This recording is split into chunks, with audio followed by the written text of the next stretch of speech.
अस्सलाम वालेकुम। मुस्कुराती सुबह के साथ मैं हूँ सभी और हमेशा आपको देती हूँ दुआ।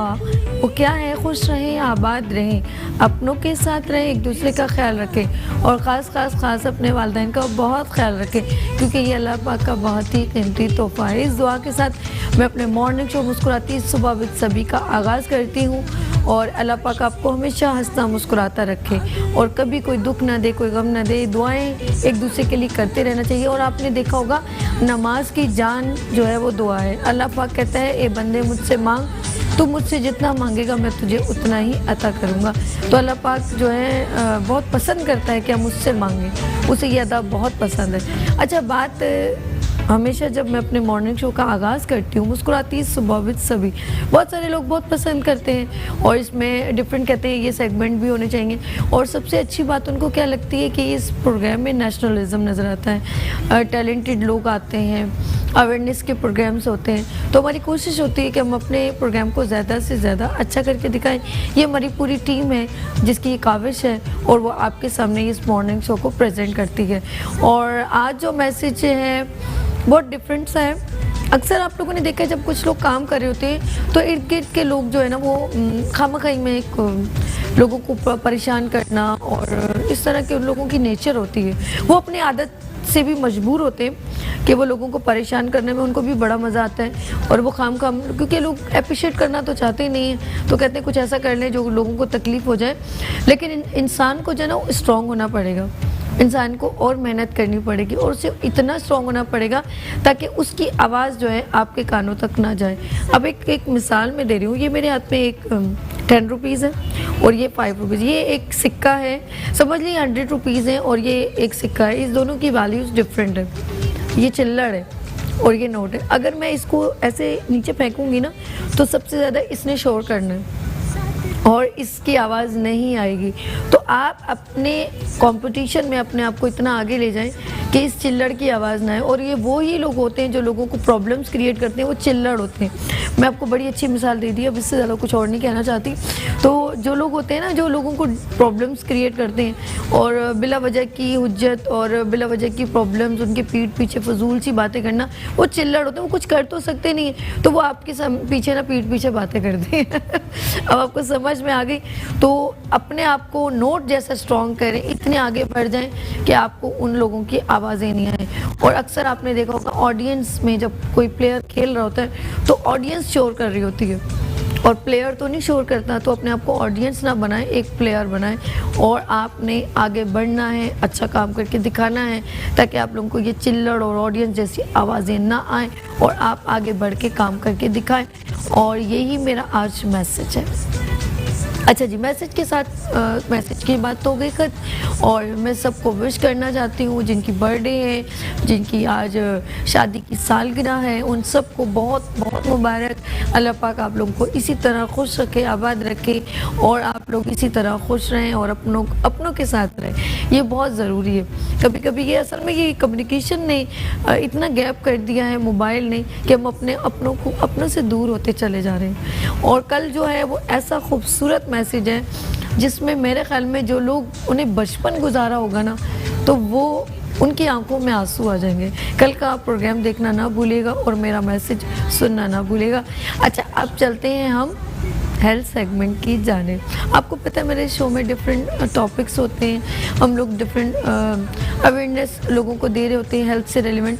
तो आज भी बहुत ही डिफरेंट टॉपिक है और इस वक्त हमारे दरमियान एक लेडी डॉक्टर भी मौजूद हैं। और आपने देखो कि बच्चों को दिन ब दिन जो है ना वो जो है कुत्ते बहुत गलियों में इधर उधर बहुत हो गए। और ये डॉग्स जो है ना कुछ लोगों ने तो पेट के तौर पे भी रखे हुए हैं, जो बच्चे पसंद करते हैं पेट एनिमल्स, पालतू जानवर हैं, बिल्लियाँ हैं, कुत्ते हैं, सब रखते हैं। अपने पास पैरट्स वगैरह भी रखते हैं, तोतों से खेलते हैं। लेकिन अगर ये आपके लिए डेंजरस हो जाए और आपको पता ना चले, आपको पता है बिल्ली के हम लोगों की वालदा कहती थी बिल्ली के बाल अगर मुंह में चला जाए तो मिर्गी हो जाती है।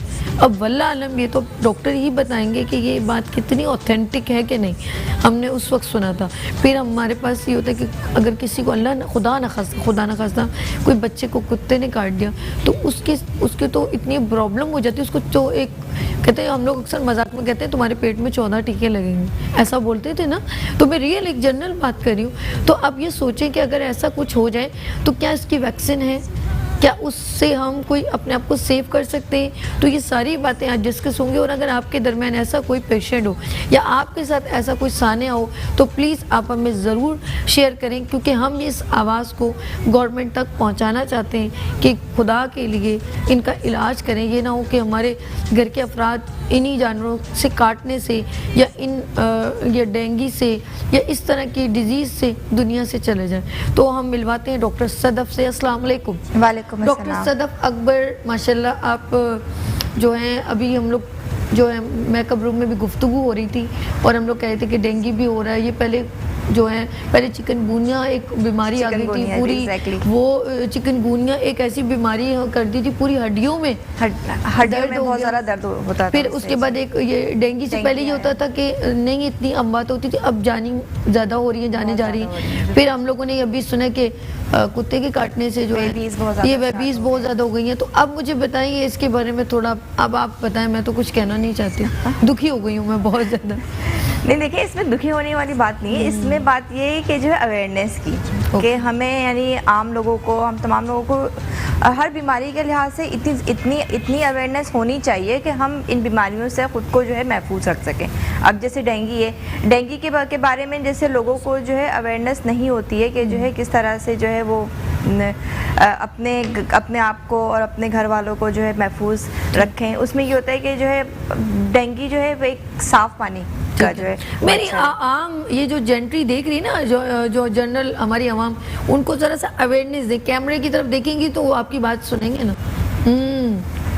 देखिए डेंगू जो है बेसिकली साफ़ पानी का जो है मच्छर है, कि जो हमें हमारे घरों में अंदाज़ा नहीं होता है कि ऐसी कौन कौन सी जो है जगह हैं, ऐसी कौन कौन सी हमारे घरों में जो है प्लेस है जहाँ पर साफ़ पानी ऐसा मौजूद है, जहाँ पर इन डेंगू मच्छरों के लार्वों की जो है अफजाइश हो रही है। कि जैसे हमारे घरों में जो है एसी का जो है आउटलेट होता है, उसके बाहर जो पानी गिर रहा होता है, रूम कूलर हर घर में जो है तकरीबन मौजूद होता है, उसका जो इजाफी पानी बाहर की तरफ जमा हो रहा होता है। हमारे पार्किंग एरिया में जो खाली टायर्स रखे हुए होते हैं, खाली गमले रखे हुए होते हैं, उनके अंदर अगर जो है बारिश का पानी जमा है तो वहाँ पर जो है इन डेंगू मच्छरों की जो अफजाइश हो रही होती है।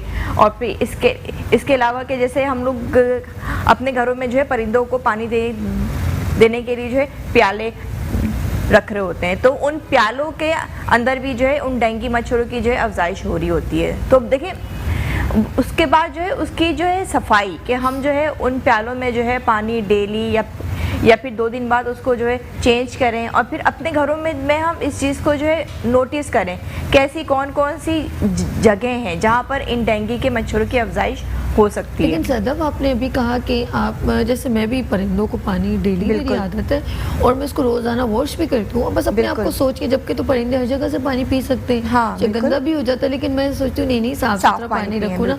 अब आपने कहा कि जो डेंगू होता है वो जो है वो साफ पानी से, साफ पानी में होता तो है। अब हम अपने आप को कैसे कि भाई ये पानी ढक के रखें, क्या करें?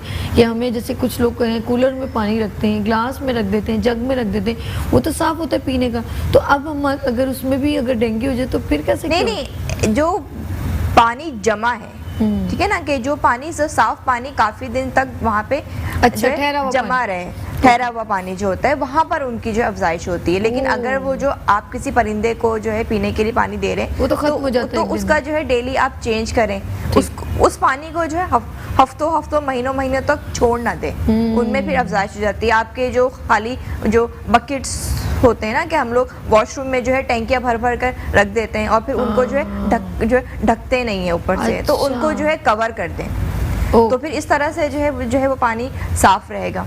भाई अगर आपके घर में इस तरह, जो इन्होंने बहुत अच्छी बात कही है कि लोगों के घर में पानी नहीं आता, वो लोग बहुत सारे बर्तन भर के रख लेते हैं, और कुछ लोग तो बॉटल्स होती हैं वो तो चलो कैप लग जाता है, लेकिन बड़े जो हैं बर्तन वो ढक नहीं सकते, तो उसको मलमल के कपड़े से लपेट लें। इससे क्या होगा कि वो कम से कम आपका पानी सेफ रहेगा, आपको नुकसान नहीं पहुँचेगा। अब मैंने सुना था किसी ने कि पानी जो है वो कहीं उन्होंने इस्तेमाल किया और उससे उनकी डेथ हो गई। ऐसा भी था। हाँ, अब अब उस पानी में क्या चीज़ क्योंकि देखिए ना ये हमारे पास हदीस में भी है कि खाने पीने की चीज़ों को हमेशा कवर करके रखना चाहिए, ढक कर रखना चाहिए, ताकि उसमें कोई डेंगू के अलावा भी जो है कोई ऐसा जहरीला जानवर, कोई भी ऐसी चीज़ जो है शामिल ना हो जाए जो हमारी सेहत के लिए नुकसान। बहुत अच्छी बात की। अच्छा नाज़रीन, आप हमें कॉल कर सकते हैं, डॉक्टर सदफ अकबर मौजूद हैं और वो जो है चिकनगुनिया, आपकी हड्डियों में दर्द और ये जो बुखार जो हो रहे हैं बच्चों को जो है जानवरों के काटने से, अभी मैं और भी बात करूंगी। जो घर में पेट एनिमल रखते हैं, जो पालतू जानवर रखते हैं, उनको हम कैसे अपने आप को, देखिए मना किसी चीज़ का नहीं है, हर चीज़ की एहतियात बहुत ज़रूरी है। तो वो पूछते हैं उनसे कि वो बच्चों को बड़ा शौक होता है बिल्लियाँ वगैरह, कैट्स वगैरह रखते हैं, ऐसा होता है ना छोटी छोटी, मुझे तो बहुत पसंद पेट्स होते हैं। हाँ, हमारे घर में कुछ लोग तो लड़कियां ऐसे देख के डर जाती हैं, मुझे तो वैसे बहुत पसंद है। तो ये जो है वो पर्शियन बिल्लियाँ नहीं देखिए, मुझे याद है कि रिदा आफ्ताब हमारी बहुत अच्छी मेरी कज़न भी है और वो शेफ़ रिदा आफ्ताब शेफ़ साहब, दुनिया उनको जानती है, हम टीवी पर वो करती हैं कुकिंग, और उनके घर में इतनी सारी पर्शियन बिल्लियाँ हैं और मुझे ऑफ़र भी कर दी थी उन्होंने कि सभी तुम्हें चाहिए। मैंने कहा यार इसको मैं इतनी बिजी रहती हूँ, इसको कहाँ रखूँगी। बिल्कुल, तो वो इतनी खूबसूरत, उनको बड़ा शौक है। तो अब मैं बताऊं कि शौक अगर हो तो वो हम लोगों को अल्लाह न करे। आपने कहा सिर्फ ये जो है ये इसकी वजह से रेबीज नहीं होती, बिल्लियों की वजह से या इनकी वजह से भी होती है, परिंदों की वजह से भी होती है, ऐसा है कि नहीं? परिंदों से नहीं होती है। अच्छा, जो अच्छा क्लियर कर, मैमल्स होते हैं ना, कि जैसे अच्छा दूध पिलाने वाले जानवर जो होते हैं, जैसे गाय हैं, इसके अलावा चमगादड़े हैं, अच्छा, डॉग्स हैं, कैट्स हैं, इनसे होती है। इनके जो है बेसिकली लुआब में जो है ये वायरस पाया जाता है। अच्छा। तो अगर जैसे हम जैसे पेट्स की बात जो है करें अगर, तो उन पेट्स की जो है वैक्सीनेशन लाजमी होती है, क्योंकि अगर उन पेट्स की जो है वैक्सीनेशन नहीं होगी तो फिर उन पेट्स के जो है लुआब में जो है ये जो लासा वायरस होता है, ये जो रेबीज फैलाने का जो एक जिम्मेदार वायरस होता है, ये फिर उनके जो है लुआब में मौजूद होता है। अच्छा, और अगर जैसे अगर हमें कहीं पर जो है, इसमें लाजमी नहीं है कि जो है खाली जो है बाइट करने से हो। अच्छा। अगर हमें कोई चीज़ जो है हमें कट लगा हुआ है, हमें कोई जख्म है और घर में हमारे कोई बिल्ली है, कोई पेट ऐसा मौजूद है, तो उसने अगर उसको जो है चाट लिया, उस जगह को अगर जो है उस जख्म पे उसका अगर लुआब भी लग गया, तो फिर जो है वो वायरस उसके जो है इंसान की बॉडी के अंदर जो है फिर वो एंटर हो जाएगा और फिर वो जो है फिर फर्दर कॉम्प्लिकेशंस स्टार्ट हो जाएंगी। ओह माय गॉड, ये भाई देखिए आपने घर में अगर जो है डॉग्स वगैरह रखे हुए पेट एनिमल्स की बात करें, उन्हें कहा अगर आपके बच्चे को अल्लाह ना करे कोई जख्म हो और अल्लाह ना करे वो जो है ना वो डॉग ने उसमें कोई इसमें टच कर लिया हो ज़ुबान से, अगर उसने चाट लिया हो तो क्या होगा, उससे भी आपको ये प्रॉब्लम हो सकती है। अच्छा कहते हैं पिछले दिनों सुना था वैक्सीन, पहले तो ये था कि पेट में 14 टीके लगते हैं अगर हो जाए, बाइट हो जाए उसके बाद, लेकिन अब मुझे बताएं कि क्या हमारी गवर्नमेंट उसको टेक केयर मतलब ले नहीं रही है, क्या वो उसको वैक्सीन प्रोवाइड हम लोगों को नहीं करी, क्योंकि 1-2 डेथ इस तरह हुई है बच्चों की। हाँ देखिए, हमारे यहाँ वैक्सीन का इश्यू तो है, लेकिन इसमें जो है एक जो WHO के स्टैंडर्ड के मुताबिक कि इसमें जो है वैक्सीनेशन एक तो जो है हम सबको जो है प्रायर वैक्सीनेशन भी जो है लाजमी करवानी चाहिए। जिस तरीके से हम लोग डिफरेंट बीमारियों से बचने के लिए, हेपेटाइटिस से बाकी बीमारियों से बचने के लिए वैक्सीनेशन करवा रहे होते हैं, इसी तरह से जो है रेबीज से बचने के लिए भी कि जो है खुदा ना खास्ता हमें कोई डॉग या कोई ऐसा एनिमल अगर बाइट कर ले तो उस वाली स्टेज पर आने से पहले कि हम अपने आप को जो है सेफ साइड में ले आएँ। तो फिर उसके लिए जो है 3 वैक्सीनेशन होती है और फिर उसके बाद 1 ईयर की जो है वैक्सीनेशन होती है और फिर आफ्टर 5 ईयर्स की जो है एक वैक्सीनेशन होती है। उसके बाद जो है फिर वो इंसान जो है वो अपने आप को जो है लाइफ टाइम तक के लिए सेफ कर सकते हैं कि खुदा ना खास्ता उसको अगर डॉग बाइट भी कर ले तो फिर जो है दो टीके होते हैं, वो फिर एक जो है जिस टाइम बाइट किया है और फिर उसके बाद जो है 3rd डे उसको जो है फिर वो जो है वैक्सीनेशन दी जाती है। लेकिन अगर किसी भी फर्द ने अगर प्रायर वैक्सीनेशन नहीं करवाई हुई तो फिर उसको जो है बहुत ज़्यादा सीवियर कंडीशंस का जो है सामना करना पड़ जाता है कि अगर खुदा ना खास्ता उसको अगर किसी डॉग ने बाइट कर लिया है तो फिर उसको जो है 4 टीके लगते हैं। एक तो अरे उसी सदफ, दिन उस ही दिन आपने जो अभी बता रहे हो, उस दिन मैंने देखा वीडियो में, वो 5 साल का बच्चा था, वो भाई उस आवाज़ ही निकाल रहा था बिल्कुल डॉग जैसी ना, और उसको कहीं उसने बाइट कर, मैं हैरान हो गई यार ये बच्चा उसी जैसी आवाज़ है और उसी स्टाइल में ज़बान बाहर निकाल रहा था। हैरान कुन ये क्या चीज़ है, इससे क्या फ़र्क पड़ता है कि उस जैसा ही इंसान बिहेव करे? देखिए इसमें जो है ना रेबीज की जो है 2 टाइप्स होती हैं। एक होती है डम कैफियत होती है और एक होती है फ्यूरियस कैफियत होती है। जब किसी को फ्यूरियस कैफियत होती है ना, तो उसमें फिर ये जो है हेजान अंगेज कैफियत जो होती है वो तारी हो जाती है, कि वो फिर बहुत ज़्यादा जो है शाउट करना, बहुत ज़्यादा उसकी जो है बॉडी अजीब सी जो है वो जो अरे तो वो शिवर ऐसे बोला, उसके अंदर एक यानी कि बहुत ज़्यादा थी और वो जबान मुस्तकिल जिस तरह डॉग निकालता है निकल रहा होता और है, बाकायदा आवाज़ भी उसी जैसी निकाल रहा था। मुझे लफ्ज़ नहीं मिल रहा, वो क्या कहूँ मैं, वो मेरा दिल खफा हो रहा था कि उसको देख रही थी बच्चे को, वो 4 से 5 साल का बच्चा होगा, उसकी वीडियो वायरल हुई है भाई। क्योंकि देखिए ना ये जब इस कैफियत में जब इस कंडीशन में आ जाते हैं ना, तो अगर वो फर्द किसी नॉर्मल इंसान को बाइट कर ले या काट ले, तो वो फर्द जो है इतना वो हो जाता है कि वो किसी और हेल्दी पर्सन में भी जो है रेबीज के वायरस को ट्रांसफर कर सकता है। लाइक अ डॉग के जैसे कुत्ते से उसको जो है ये वायरस ट्रांसफर हुआ, सही है, तो फिर इसी तरीके से उस इंसान से किसी दूसरे इंसान में जो है ये वायरस ट्रांसफर हो जाता है। इसीलिए जो है जो ऐसे कॉम्प्लिकेटेड केसेस हो जाते हैं रेबीज के, उनको बिल्कुल एक सेपरेट जोन में जो है अच्छा ये होना चाहिए हमारी गवर्नमेंट को, जिस तरह 15 है इस तरह जो है जिस तरह गली गली में जो है ये डॉग्स वगैरह होते हैं, तो मैंने कितने तो ऐसे देखे हैं जिनके वो जख्मी से हो रहे होते हैं, उनमें कीड़े चल रहे होते हैं, ऐसे भी, और वो जगह जगह घुस रहे होते हैं, इधर उधर छुप रहे होते हैं अपने आप को ना, क्योंकि उनको तकलीफ हो रही होती है कुछ। अब हम तो नहीं उसका वो कर सकते कि क्या प्रॉब्लम है, लेकिन वो हो गए, उनका पोर्शन कट गया है, सर में अक्सर होता है, अब वो बेचारे उसको चाटने की कोशिश करते हैं, एक्सीडेंट की वजह से भी हो जाता है, और कोई जैसे लोग पत्थर मारते हैं। लेकिन हमें ये सब्स्टिट्यूट चाहती हूँ कि गवर्नमेंट कोई ऐसा नंबर गवर्नमेंट जो है ऐड की सूरत में टीवी पे मेंशन करे कि अल्लाह न करे आपको कोई भी ऐसा हो तो फौरन आप यहाँ पर रब्ता करें, ताकि उसका जो है सोल्यूशन हो जाए। जी हमारे इधर मैंने कॉलर है, सदफ बात कर लें? जी इजाजत है जी। अस्सलाम वालेकुम। हेलो सभी कैसी है? याहिया बात कर रहा हूँ। वालेकुम अस्सलाम। याहिया कैसे हैं आप? ठीक है अल्लाह का शुक्र है। देखिए पहले तो आपकी डॉक्टर साहब को सलाम हो, लेकिन मैं कहता हूँ कि कराची में तो टिड्डी दिल से लेके रैबिस से लेके कांगो से लेके पता नहीं कौन किस ने हमला कर दिया। अब सवाल मुझे अफसोस पता है किस चीज का होता है कि इतना पैसा जब आप अपनी कीमती गाड़ियों के लिए गवर्नमेंट खर्च करती है, इतना पैसा अपनी अय्याशी के लिए खर्च करती है, तो इतने अफसोस की बात है सभी के आप एक रैबिस के इंजेक्शन हॉस्पिटल में नहीं है। अब आप ये देखें कि ये तो आप जो डॉक्टर साहब बता रही है वो तो हमें इस बात को समझने की जरूरत है, लेकिन मैं तो ये कहता हूँ कि इसकी प्रिवेंशन के लिए कुछ भी नहीं हो रहा। यानी इतनी लावारिसियत है कराची के अंदर के कुत्ते काट रहे हैं, पता नहीं क्या क्या हो रहा है, लेकिन पूछने वाले नहीं है। क्योंकि डॉक्टर साहब बैठे नहीं गए, मैं इनसे सवाल करूँ, डॉक्टर मुझे एक बात बताइए कि एक तो ये कि कहा जाता है हर कुत्ते के काटने से रैबिस नहीं होता, कुत्ते की कैफियत देखनी पड़ती है कि क्या कैफियत है। तो हम ये कैसे फॉलो कर सकते हैं? कुत्ता काट के भाग गया, अब हमें तो नहीं पता चले कुत्ता कहाँ पाया जाता है, कुत्ता किधर है। एक तो ये सवाल करना है, दूसरी ये बात करनी कि किसी ने कुत्ते को काट लिया, अगर मैं किसी करीब कर रहा हूँ, मैं फौरी ट्रीटमेंट क्या कर सकता हूँ? मुझे ये सवाल करना है। Thank you so much doctor. बहुत शुक्रिया, बहुत अच्छी बात की है आपने कि अब वही बात है कि हम उसने कुत्ते ने काटा, उसके पीछे जाने से पहले हम तो फर्स्ट एड को देखेंगे ना। यहाँ लेते छोटी सी ब्रेक और मिलते हैं ब्रेक के बाद मुस्कुराती सुबह विद सभी के साथ।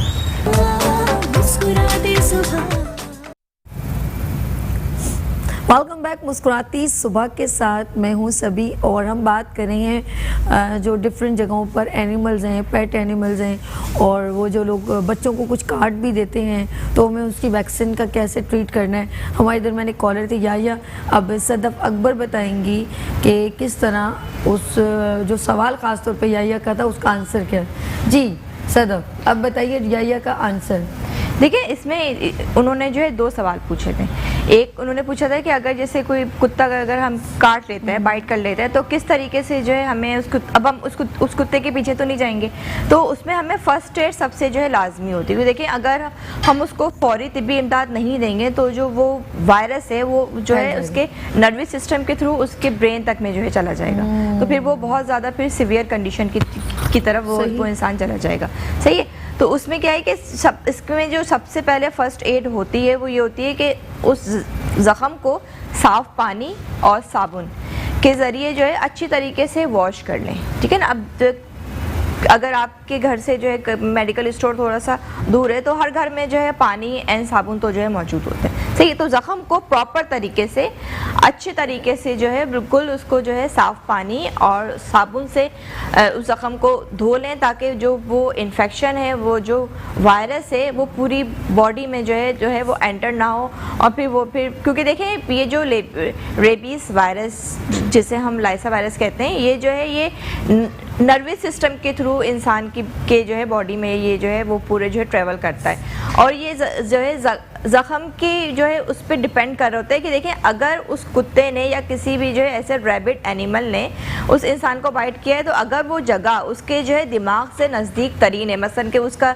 चेहरा, उसका गर्दन, उसके हाथ, वो दिमाग से नज़दीक तरीन जगह पर अगर काटा है, तो वो वायरस जो है बहुत तेज़ी से जो है उस इंसान के जो है दिमाग में जो है एंटर हो सकता है, ठीक है। तो वो फिर ज़्यादा जल्दी उसके जो है इन्फेक्शन फैलने के चांसेस होते हैं। तो सबसे पहले जो है उसको जो फर्स्ट ऑफ ऑल जो हमें सबसे पहले किसी भी इंसान को पहली तिब्बी इमदाद जो दी जानी चाहिए वो ये कि ज़ख़म को बिल्कुल अच्छे तरीके से साफ़ पानी और साबुन से जो है धोकर करें। और इसमें एक चीज़ ये भी इम्पॉर्टेंट होती है कि कभी भी जो है उस ज़ख़म को जो है बहुत टाइट तरीके से जो है बांधना नहीं चाहिए, उसकी बहुत ज़्यादा सख्त तरीके से जो है पट्टी नहीं करनी चाहिए। हल्का सा लूज, अगर जो है बहुत ज़्यादा ब्लीडिंग हो रही है, खून निकल रहा है, तो हल्का सा बस पट्टी कर लें और फिर फ़ौरन ही जो है किसी भी जो है करीबी मेडिकल सेंटर में उसको लेकर जाएं, जहाँ पर उसकी जो है प्रॉपर वैक्सीन मौजूद हो। जैसे कि मैंने अभी बताया कि अगर उसकी जो है प्रायर वैक्सीनेशन हुई हुई है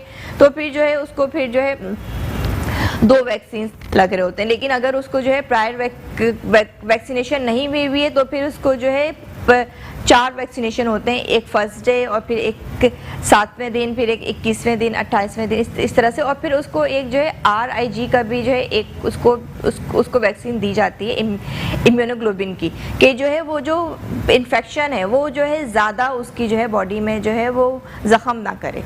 अच्छा, अब जिस तरह कहते हैं कि बाहर मुल्क में इंसानों के साथ जानवरों का भी ख्याल रखा जाता है, बिल्कुल। फिर हमारे मुल्क में इसका मजाक उड़ाया जाता है कि यार इंसानों की कदर नहीं है तो जानवरों की क्या होगी, बिल्कुल ऐसा है। लेकिन मैं कहती हूँ ऐसा नहीं है। जिन्होंने अपने घर में पेट एनिमल्स रखे हुए हैं वो बहुत प्यार से उनको रखते हैं, उनकी बिस्किट्स रखेंगे, उनके खाने पीने का फूड रखा जाता है और बहुत मोहब्बत करते हैं। और वो एनिमल भी उनसे इतने हिल जाते हैं, वो बहुत मोहब्बत, एक लविंग सा एक रिलेशन हो जाता है और एक मोहब्बत का एक, जिससे अक्सर लोगों के दिल लग जाते हैं, बिल्कुल ऐसा उनके साथ एक कनेक्शन हो जाता है। तो ऐसा नहीं है कि हम जानवरों के साथ मोहब्बत हमारे पाकिस्तान में नहीं है, इट्स नॉट पॉसिबल।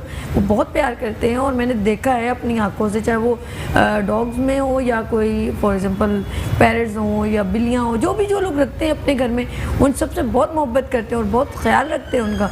और मैंने तो ये देखा कि अभी यहीं देख ले कि कुर्बानी के जानवरों से बच्चों को कितना लगाव हो जाए। बिल्कुल, वो बकरे और उनके पीछे गाय और उनके पीछे कितना मोहब्बत करते हैं और इतने रोते हैं जब उसकी कुर्बानी होती है तो रोते हैं। तो ये तो कभी हो नहीं सकता कि अटैचमेंट ना हो और बच्चे प्यार ना करें, लेकिन सिर्फ यहाँ पर एहतियात की ज़रूरत है।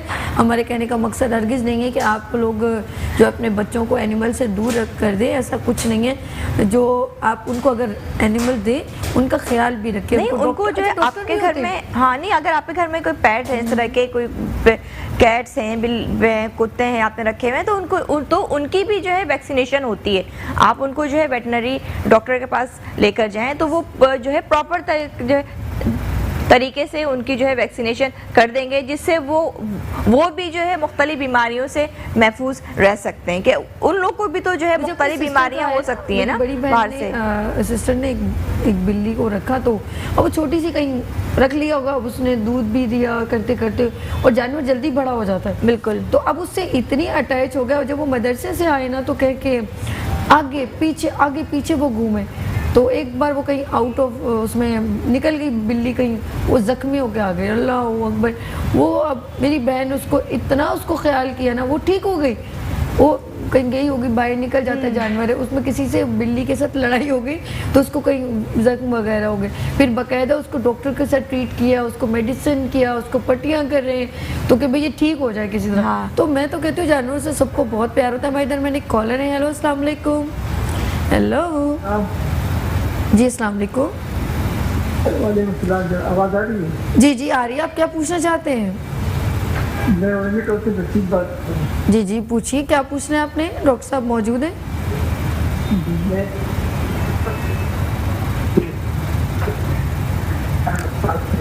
आपकी आवाज़ बहुत ख़राब आ रही है, ज़रा सा इनका क्वेश्चन नोट कर लीजिए प्लीज़, का समझ में नहीं आ रहा। अच्छा जी, हम बात करी थी कि अच्छा रेबीज़ आपने का इसके हम अपने वो भी बता दिया कि इसको हम क्योर कैसे कर सकते हैं, लेकिन आप मुझे ये बताएं इसकी और मज़ीद किस किस जैसे वो तो इन्होंने बताया, आपने हमें बताया कि जो है रेबीज़ जो है वो बिल्लियों से भी हो जाती है, गाय से भी हो जाती है और डॉग से भी होती है। इसके अलावा और कौन सी चीज़ों से हम एहतियात कर सकते हैं कि हो सकती है? नहीं, ये तो बेसिक जो है जानवरों से ही फैलने वाली बीमारी है, तो इसमें जो है हम ये इन जानवरों के जो है काटने से ही खुद को महफूज रखकर जो है बच सकते हैं कि जो इस तरह के जो। और देखें इसमें एक चीज़ ये भी जो है इम्पोर्टेंट होती है कि जो लोग इस तरह के जो है एनिमल हाउसेस में या जो लोग इस तरह के जो है सेंटर्स में काम कर रहे होते हैं, उनके लिए भी जो है वैक्सीनेशन बहुत ज़्यादा जो है ज़रूरी होती है। ये सिर्फ वो नहीं कि हम जो अगर रास्ते में जो है कोई जा रहे हैं उनको अगर जो है डॉग ने बाइट कर लिया तो उस तरीके से जो है रेबीज़ फैल सकता है, लेकिन जो लोग वेटनरी हाउस में काम कर रहे होते हैं, जो लोग वाइल्ड हाउसेस में वाइल्ड लाइफ में जो है काम कर रहे होते हैं, उनके लिए भी जो है एक वैक्सीनेशन लाजमी है कि अगर खुदा ना खास्ता उनको अगर कोई जो है इस तरह का रैबिट एनिमल जो पागल, जिसे हम जो है पागल जानवर कहते हैं, अगर वो काट ले तो वो उनकी जो है, क्योंकि उनकी तो जॉब है, उनको तो अपने फील्ड में रहते हुए जो है ये काम करना है कि जो है मुख्तलिफ जानवरों से को जो है डील करना है, उनके साथ जो है रहना है। तो अगर वो जो है अपनी एक प्रॉपर वैक्सीनेशन करवा लेंगे तो उनके लिए एक जो है सेफ जोन में वो आ जाते हैं, तो फिर वो जो है इन जानवरों से जो है ख़ुद को महफूज रख सकते हैं इस तरीके से। अच्छा जी, हमने सदफ ने बहुत ही डिटेल में जो है हमारे नाज़रीन से भी बात करेंगे और हमारी कोशिश, देखिए हम लोग कोशिश कर रहे हैं कि आप लोगों को अवेयरनेस दे सके। समटाइम ये होता है कि बच्चे गली से गुजर रहे होते हैं। अच्छा ये भी बहुत स्ट्रिक्ट मैं बताऊँ, स्ट्रिक्ट यानी कि आपको अलार्म करूँ, आपसे रिक्वेस्ट करूँ, आपको हुक्म दूँ कि खुदा के लिए अपने बच्चों को कहें कि जानवरों को चलते फिरते पत्थर ना मारें, वो ना चाहते हुए भी काटते हैं। अगर आप अक्सर मैंने देखा 6-7 बच्चे जमा हो जाएंगे और वो एक किसी के पीछे पड़ जाते हैं तो वो जो भी जानवर एग्रेसिव हो जाता है और वो फिर ज़रूर आप पे हमला करता है, तो वो अटैक जो होता है ना वो बहुत डेंजरस होता है। तो खुदा के लिए कभी भी ऐसी मिस्टेक ना करें और किसी भी जानवर को इस तरीके से, ना बिल्ली हो या ना कुत्ता हो, उसको कभी भी खुदा के लिए ऐसे ना चलते फिरते जाके मारें, उसको लात मार देते हैं, उसके पीछे पड़ जाते हैं, तो ये बड़ा नुकसानदेह। और कभी कभी ऐसा भी होता है कि बहुत सारे एक जगह जो है डॉग्स होते हैं और वहाँ पर जो है मैंने अक्सर देखा है जो वीरान जगह होती है, बच्चे को चीज़ लेने जा रहे हैं तो वो बहुत सारे कुत्ते हमला भी कर देते हैं, ऐसा भी मैंने देखा। जी बिल्कुल, क्योंकि देखिए ना ये जो रैबिट एनिमल्स होते हैं, वो चाहे डॉग हो, कैट्स हो या कोई भी इस तरह के जो है पागल एनिमल होते हैं, उनमें ये एक एग्रेसिवनेस बहुत ज़्यादा होती है। ये इनमें जो है पहचान होती है कि अगर वो कुत्ता बहुत ज़्यादा गुस्से में है, बहुत ज़्यादा एक जो एग्रेसिव कैफियत में है, तो वो यकीनन जो है रेबीज वायरस को जो है कैरी कर रहा होगा, उसके अंदर जो है ये रेबीज वायरस मौजूद होंगे। डॉग को क्या टेंशन हो रही होगी, कहीं वो सोच रहा होगा मेरी बेगम कहाँ चली गई और अचानक किसी ने आके उसको डिस्टर्ब कर, उसको तो गुस्सा ही आएगा। मेरा साथी कहाँ चला गया, मुझे छोड़ के मेरे दोस्त कहाँ चले गए, तो वो पता नहीं किस टेंशन में और बच्चों ने आके पत्थर मार दिया, ठहरो अब मैं नहीं छोड़ और पीछे भागते हैं फिर। हाँ बिल्कुल ऐसा है।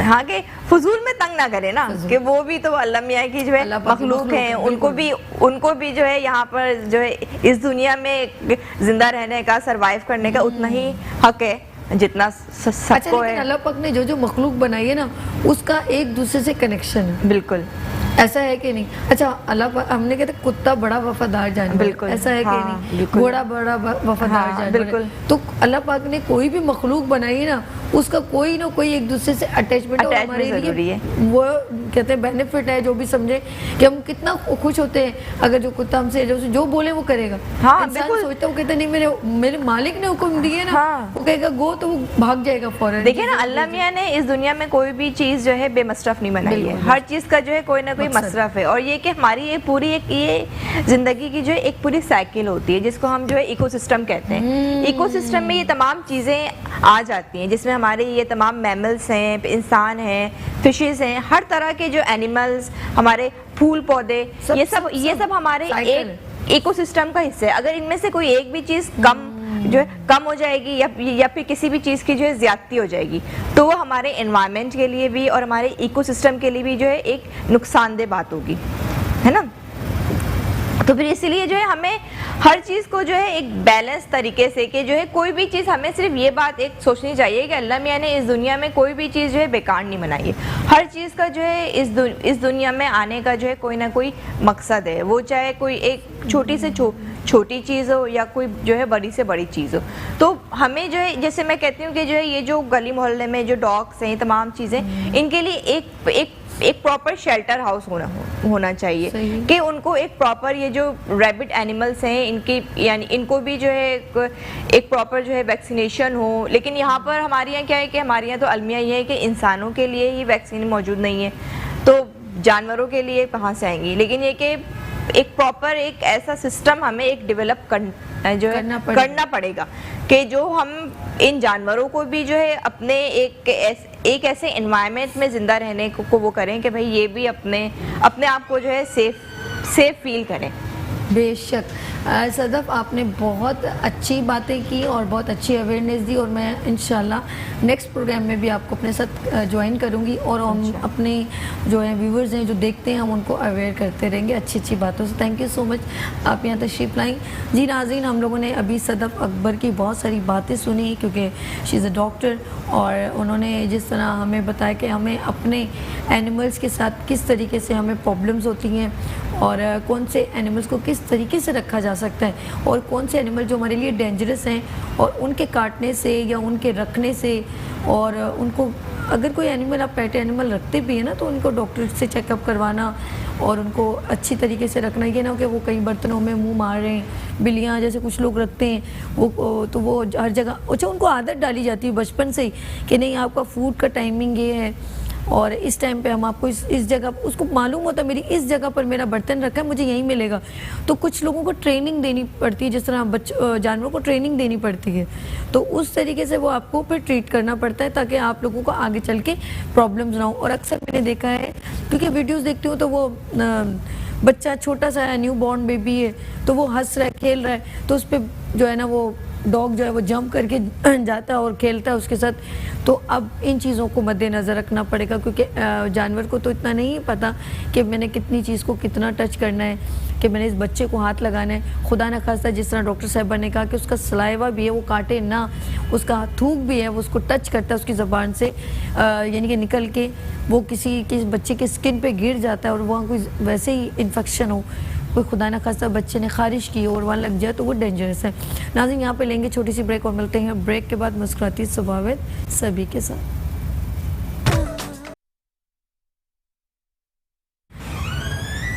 वेलकम बैक मुस्कुराती सुबह के साथ, मैं हूँ सभी, और हम मुस्कुराती सुबह विद सभी मॉर्निंग शो में डिफरेंट सेगमेंट लेकर आते हैं, और वो होते हैं अवेयरनेस से रेलेवेंट। और अभी जो है हम आपके जब मुस्कुराते हैं ना, मुस्कुराती सुबह, तो जब हम अपने सबसे पहले हम जब किसी से मिलते हैं तो हम ऐसे चेहरा होता है, जैसे हम स्माइल करते हैं तो हमारे दांत नज़र आते हैं, और हमारा स्माइलिंग फेस सबको अच्छा लगता है, और हमारी स्माइलिंग फेस का सबसे बड़ी जान है वो आपके दांत हैं। वो जो खूबसूरत इम्पैक्ट और ये जो इम्पैक्ट पड़ता है वो हमारी टीथ से पड़ता है जब हम लोग मुस्कुराते हैं। और अक्सर मैंने देखा है वो लड़के, ख़ास तौर पे मैं लड़कों को ही मेंशन कर रही हूँ, लड़कियाँ भी खा लेती हैं, लेकिन जो लोग ये जो गुटखा मावा खाते हैं ना, तो उन बेचारे मुस्कुराना तो भूल ही जाते हैं, वो मुँह करके तो बातें करते हैं। और लड़कियाँ भी अक्सर जो हैं, मैंने ख़वातीन, लड़कियों को कम कहूँगी, ख़वातीन भी अक्सर पान वगैरह बहुत खाती हैं तो उनके भी जो है दांत बहुत कलर जो चेंज होता है, ठीक है। आज हम उस पर डिस्कस करेंगे, लेकिन उससे पहले मैं आपको एक बहुत अच्छा मोटिवेशनल मैसेज देना चाह रही हूँ। उन ख़वातीन के लिए हेल्पिंग हैंड बन रहा है फ़ायज़ा ब्यूटी क्रीम। जी हाँ, Faiza beauty cream Poonia brothers की जानिब से एम्पावरिंग वुमेंस के लिए जो है वो ज़बरदस्त किस्म का है। एक मोटिवेशनल मैसेज वो ये है कि अगर आप लोग कुछ काम करना चाहती हैं और कोई चीज़ आपको हेल्प चाहिए, लाइक आपको कोई इक्विपमेंट्स चाहिए, आप कोई काम जैसे सिलाई मशीन आपको चाहिए, तो आप फ़ौरन हमसे रब्ता कर सकते हैं। नंबर है 0315824870 इंशाल्लाह हम आपके घर में आके आपको ये चीज़ प्रोवाइड करेंगे। और मैं बहुत शुक्रगुजार हूँ Faiza beauty cream Poonia brothers का कि उन्होंने उन ख़वातीन को जो एम्पावरिंग वुमेंस हैं, एंटरप्रेन्योर्स वुमेंस हैं जो काम करना चाहती हैं लेकिन उनके पास कोई कोई भी फाइनेंशियली प्रॉब्लम्स हो रही है, तो वो उसको सॉल्व करने के लिए आपके घर में ख़ुद आ रहे हैं। तो ये है उनका मैसेज। नंबर एक बार फिर नोट कर लें, वो ख़वातीन जो काम करना चाहती हैं लेकिन फाइनेंशियली तौर पे ज़रा स्ट्रॉन्ग नहीं है, तो उनकी हेल्पिंग हैंड बनेगा Faiza beauty cream Poonia brothers. Number है 0315824870 अच्छा, हम बात करें थे दांतों की और आपकी मुस्कुराहटों की। देखिए फ़ायज़ा वालों ने भी आपकी मुस्कुराहटें ख़वातीन की बिखेर दी ना, तो एक दूसरे को मुस्कुराहटें देना चाहिए। और इस वक्त यहाँ पर जो पर्सन बैठे हुए हैं वो भी चाहते हैं कि हम जब मुस्कुराएं तो हमारे दांत बहुत खूबसूरत नजर आए। तो डॉक्टर साहब मौजूद हैं, Saqib Minhaj, he is a dentist. अस्सलाम वालेकुम। वालेकुम अस्सलाम। कैसे हैं? अल्हम्दुलिल्लाह। मुस्कुराहटें देनी चाहिए जी बिल्कुल, लेकिन ज़रूर। मुस्कुराहट जैसे खुली और दांत मुंह खुला और फिर क्या हुआ, सामने वाला जो उदास हो गया, भाई इसका देखो कितना खराब सा मुंह है। अक्सर मैं बहुत हर्ट होती हूँ जब जो है मर्द हजरात या कहीं गाड़ी का काम करवाने जाती हूँ, उनके मुंह ही नहीं खुलते और वो बात करो तो वो मुंह ऊपर कर करके बात करते हैं। यार खुदा के लिए थूक दो, हमसे बात तो कर लो, ओ क्या क्या मसला है, ऐसे करके बोलते हैं। यकीन करें उनसे बात क्या होगी जब उनके तो मुँह में एक ऐसी चीज़ होती है जो पूरे दांतों को ख़राब करती है। यकीनन ऐसा है कि नहीं? ऐसा है, बिल्कुल है। ये बहुत कॉमन है। पान छालिया गुटखा बहुत नुकसानदेह है और इसके बहुत सारे सोशल इश्यूज़ हैं। जिन लोगों को पान छालिया गुटखा खाने की वजह से दांत तो ख़राब होते ही होते हैं, मुंह में सरतान, ओरल कैंसर, गले का कैंसर और पेट का कैंसर भी होता है और इसकी वजह से मौत भी वाक़ई होती है। और कई बार मुंह में से दांत, हड्डी, जबड़ा, मसूड़े, कई ज़ुबान, इन स्ट्रक्चर्स को निकालना पड़ता है और फिर किसी और जगह से लेके ग्राफ्ट रिप्लेस करने पड़ते हैं। अल्लाह। तो ये बहुत मुश्किल है उन लोगों के लिए जो इससे गुजरते हैं और फैमिली मेम्बर्स के लिए भी। और जब आप इस तरीके से अफेक्ट हो जाते हैं तो डेफिनेटली आपकी जो वर्किंग एबिलिटी है वो भी कॉम्प्रोमाइज़ होती है और फैमिली सफ़र करती हैं एट द एंड। बाद में उनको तकलीफ होती है ना, क्यों क्योंकि हमारे माशरे में हजरात ही ज़्यादातर फैमिलीज़ को रन कर रहे होते हैं। और आजकल वो ऐसी कुछ छालियाँ भी आई है, वो उसके अंदर इतनी स्मेल है, उसकी अरोमा, मैं खुशबू कहूँ उसको बदबू कहूँ, क्योंकि खुशबू तो वो बड़ी ऐसी होती है जैसे अगरबत्ती जलाओ तो पूरे महक नहीं जाती, तो सेम ऐसी वो छालियाँ सिर्फ रैपर है उसका ऐसा है। तो मैं कहती हूँ ये लोग जब खाते होंगे तो कहते हैं बहुत अच्छा महसूस करते हैं हम लोग जी। और वो मैं उसका नाम नहीं लेना चाहती, लेकिन वो अजीब सी मसरूर कुन एक खुशबू जो दिमाग को पूरा एकदम फौरन उसका जो है बहुत फ्रेगनेंस ऐसी होती है कि मुझे समझ में नहीं आती। उसको अच्छी तो लग रही है लेकिन वो नुकसान बहुत दे रही है।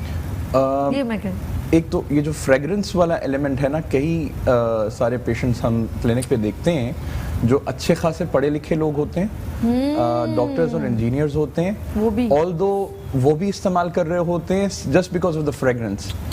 और कुछ हमारे यहाँ से लोग, लड़के या हजरात जो बाहर के मुल्कों में काम कर रहे होते हैं, और इंडियन कल्चर बहुत ज़्यादा और ये चीज़ें इंडिया से बहुत वहाँ भी पहुँचती हैं, हमारे यहाँ भी कहीं ना कहीं से पहुँच जाती हैं, तो वो लोग इनके आदी हो जाते हैं। मेरे पास पेशेंट्स आते हैं और मैं हैरान हो जाता हूँ कि इसके एक डायरेक्टर लेवल का आदमी बाहर मुल्क में पढ़ा लिखा डॉक्टर या एक अच्छी पोस्ट पे एक इंजीनियर, और वो ये इस्तेमाल कर रहा है, तो पता ये चलता है कि वो जो सोहबत है उसके असरात होते हैं। क्योंकि जिन लोगों के साथ उठना बैठना है, जिन लोगों के साथ रहना है, वो मिक्स्ड किस्म की कम्युनिटीज़ हो जाती हैं, उसमें इंडियंस भी होते हैं और ये चीज़ें पहुँच रही होती हैं। Fragrance is one of the element that motivates them.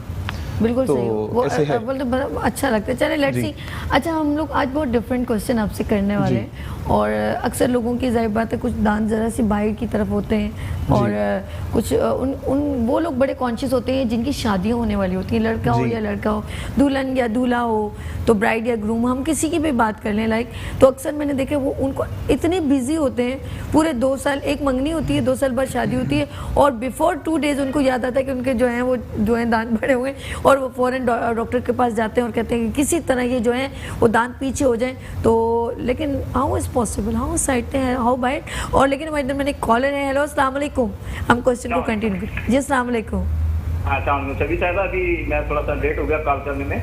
ये अभी आप रेबीज की बात कर रही थी कि गली में बहुत कुत्ते हैं, बच्चों को महफूज रखना चाहिए। असल प्रॉब्लम वो इन डॉग्स का नहीं है कि जो लोगों ने पेट पाल हैं जिनके, असल प्रॉब्लम गलियों में, एक गली में कराची में 10-10, 15-15 कुत्ते फिर रहे हैं। इसका क्या सोल्यूशन है? इसके लिए आपने क्या एडवाइस की हुई है? इसके लिए क्या करना होगा?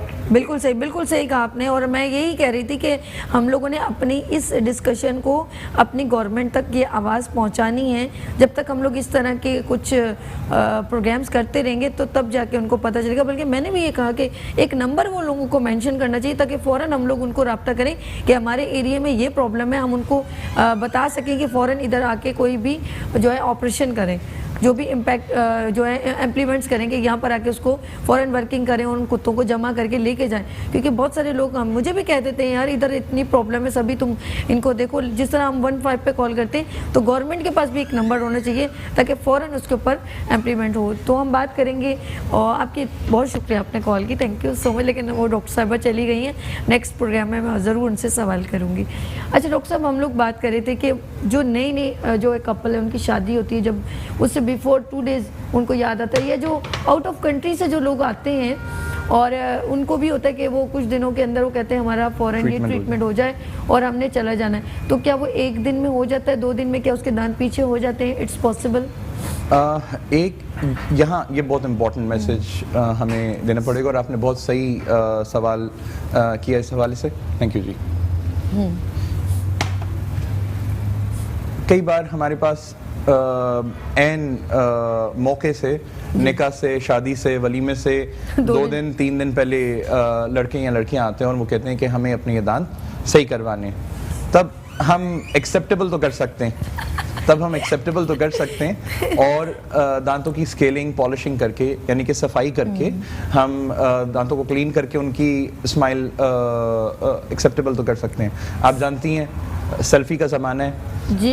हर कोई सब पता है डॉक्टर साहब को, सब पता है, सेल्फी का ज़माना है। हर कोई स्टेज पे बैठ के, हर नया कपल आजकल सेल्फी लेना चाहता है। लोग जो साथ आके बैठते हैं वो भी सेल्फी लेना चाहते हैं, उसमें स्माइल करना है। और वैसे आप छुपा नहीं सकते अपनी मुस्कुराहट, जैसे कि आम तौर पे तस्वीरों में। सुना नहीं है वो जुमला, स्माइल प्लीज? जी सुना है ना? बस तो वही सेल्फी के साथ ये है। सेल्फी के लिए आप कहते हैं सेल्फी, तो आपको स्माइल करना है, बिल्कुल, दैट्स अ मैसेज। तो उस वक्त के लिए वो कॉन्शियस हुए होते हैं, सफाई तो करवा लेते हैं, लेकिन कई लोगों की क्राउडिंग होती है, दांत आगे पीछे होते हैं या दांतों में गैप्स होते हैं, और वो उसको करेक्ट करवाना चाहते हैं। उसके ऊपर बहुत वो प्लान भी होते हैं, लेकिन वक्त इतना मुयस्सर नहीं होता कि उसका ट्रीटमेंट कराएं। तो हमेशा यही बेहतर है कि आप जो भी प्रोसीजर कराना चाहें, इतने शॉर्ट 1 दिन या 2 दिन के अंदर हम क्लीनिंग कर सकते हैं, या टीथ वाइटनिंग प्रोसीजर्स कर सकते हैं।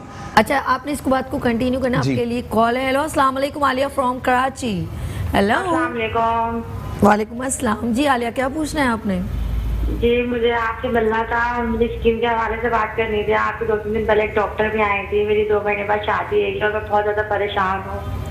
अच्छा चलें, ठीक है, आपका सवाल हमने, स्किन का प्रॉब्लम है? स्किन का या दांतों का? जी मुझे स्किन के लिए आपसे मिलना था कि मुझे स्किन का काम करवाना था। मैं डॉक्टर प्रोग्राम में जगह था। आप इनको नंबर 0315 पर नोट कर लें, और मैं डॉक्टर नहीं हूँ, ठीक है, मैं होस्ट हूँ। थैंक यू आलिया, आपने कॉल की। आप जो है कल खुर्रम मुशीर आएंगे, आप उनके उसमें आपका जो है ना सवाल मैं दे दूंगी, ठीक है। अच्छा जी, हम बात करेंगे, आपने कंटिन्यू कीजिएगा दांतों से रिलेटेड। तो मैं ये बता रहा था कि अगर 1 या 2 दिन के अंदर हम जो प्रोसीजर्स कर सकते हैं, बहुत कम टाइम है, विद इन 24 आवर्स हमें करने, तो हम स्केलिंग कर देते हैं। होते हैं जिसमें 20 मिनट आधा घंटा अमूमन लगता ठीक है, वो होता तो हो गई, क्लीन हो गया। हाँ, या दांत कुछ लोग ब्राइट कराना चाहते हैं, उनको वाइटन कराना चाहते हैं, तो उसके लिए हम वाइटनिंग या ब्लीचिंग प्रोसीजर्स करते हैं, टीथ वाइटनिंग। वो भी 1 से 1.5 घंटे के अंदर बहुत ज्यादा प्रोसीजर्स हो जाते हैं। लेकिन उसका कोई साइड इफेक्ट तो नहीं होता? साइड इफेक्ट नहीं है अगर उसको साल में आप अच्छा, कराएं। जो लोग बहुत सोशली एक्टिव हैं, मीडिया पर्सनल हैं, या बहुत उनकी जॉब रिक्वायरमेंट ऐसी है, तो वो साल में कराते रहें। कई बार उनको फ्रेशन अप कराने के लिए 6 महीने के अंदर कुछ और किट्स आती हैं, वो भी यूज कर सकते हैं। लेकिन इन रूटीन साल बाद 1.5 साल बाद कराते हैं तो कोई साइड इफेक्ट नहीं है। एक्सेस किसी भी चीज का होगा तो वो नुकसानदेह हो सकता है। बिल्कुल। आप वैसे मैं डॉक्टर साहब इतने खूबसूरत हैं और इतने प्यारे लग रहे हैं स्क्रीन पे, तो वो लोग जो कॉल करें तो वो समझे कोई ब्यूटी, आपने बार कहना वाइटनिंग और खूबसूरती, तो वो समझे कोई स्किन स्पेशलिस्ट बैठे हुए और वो ट्रीटमेंट ये डेंटिस्ट हैं और ये दांतों की मुस्कुराहट की बात हो रही है और लोग फौरन वो एक्साइटेड होते हैं और बड़ी मुश्किल से कॉल लगती है। तो हम काम करते हैं डेंटल कॉस्मेटिक्स पे काम करते हाँ हैं जी। हम स्माइल एनहांसमेंट में काम करते हैं। स्किन वगैरह के प्रोसीजर्स हम उस तरीके से नहीं करते जैसे कि आम स्किन स्पेशलिस्ट। अच्छा, आपसे बात कंटिन्यू रहेगी, हम यहाँ पे लेते हैं छोटी सी ब्रेक, न्यूज का टाइम हो गया है जी। यहाँ लेते हैं छोटी सी ब्रेक और मिलते हैं ब्रेक के बाद मुस्कुराती सुबह विद सभी के साथ और साकिब मिन्हास के साथ। वेलकम बैक मुस्कुराती सुबह के साथ, मैं हूँ सभी। और आज जो है हमने बहुत सारी अवेयरनेस आपके साथ शेयर की।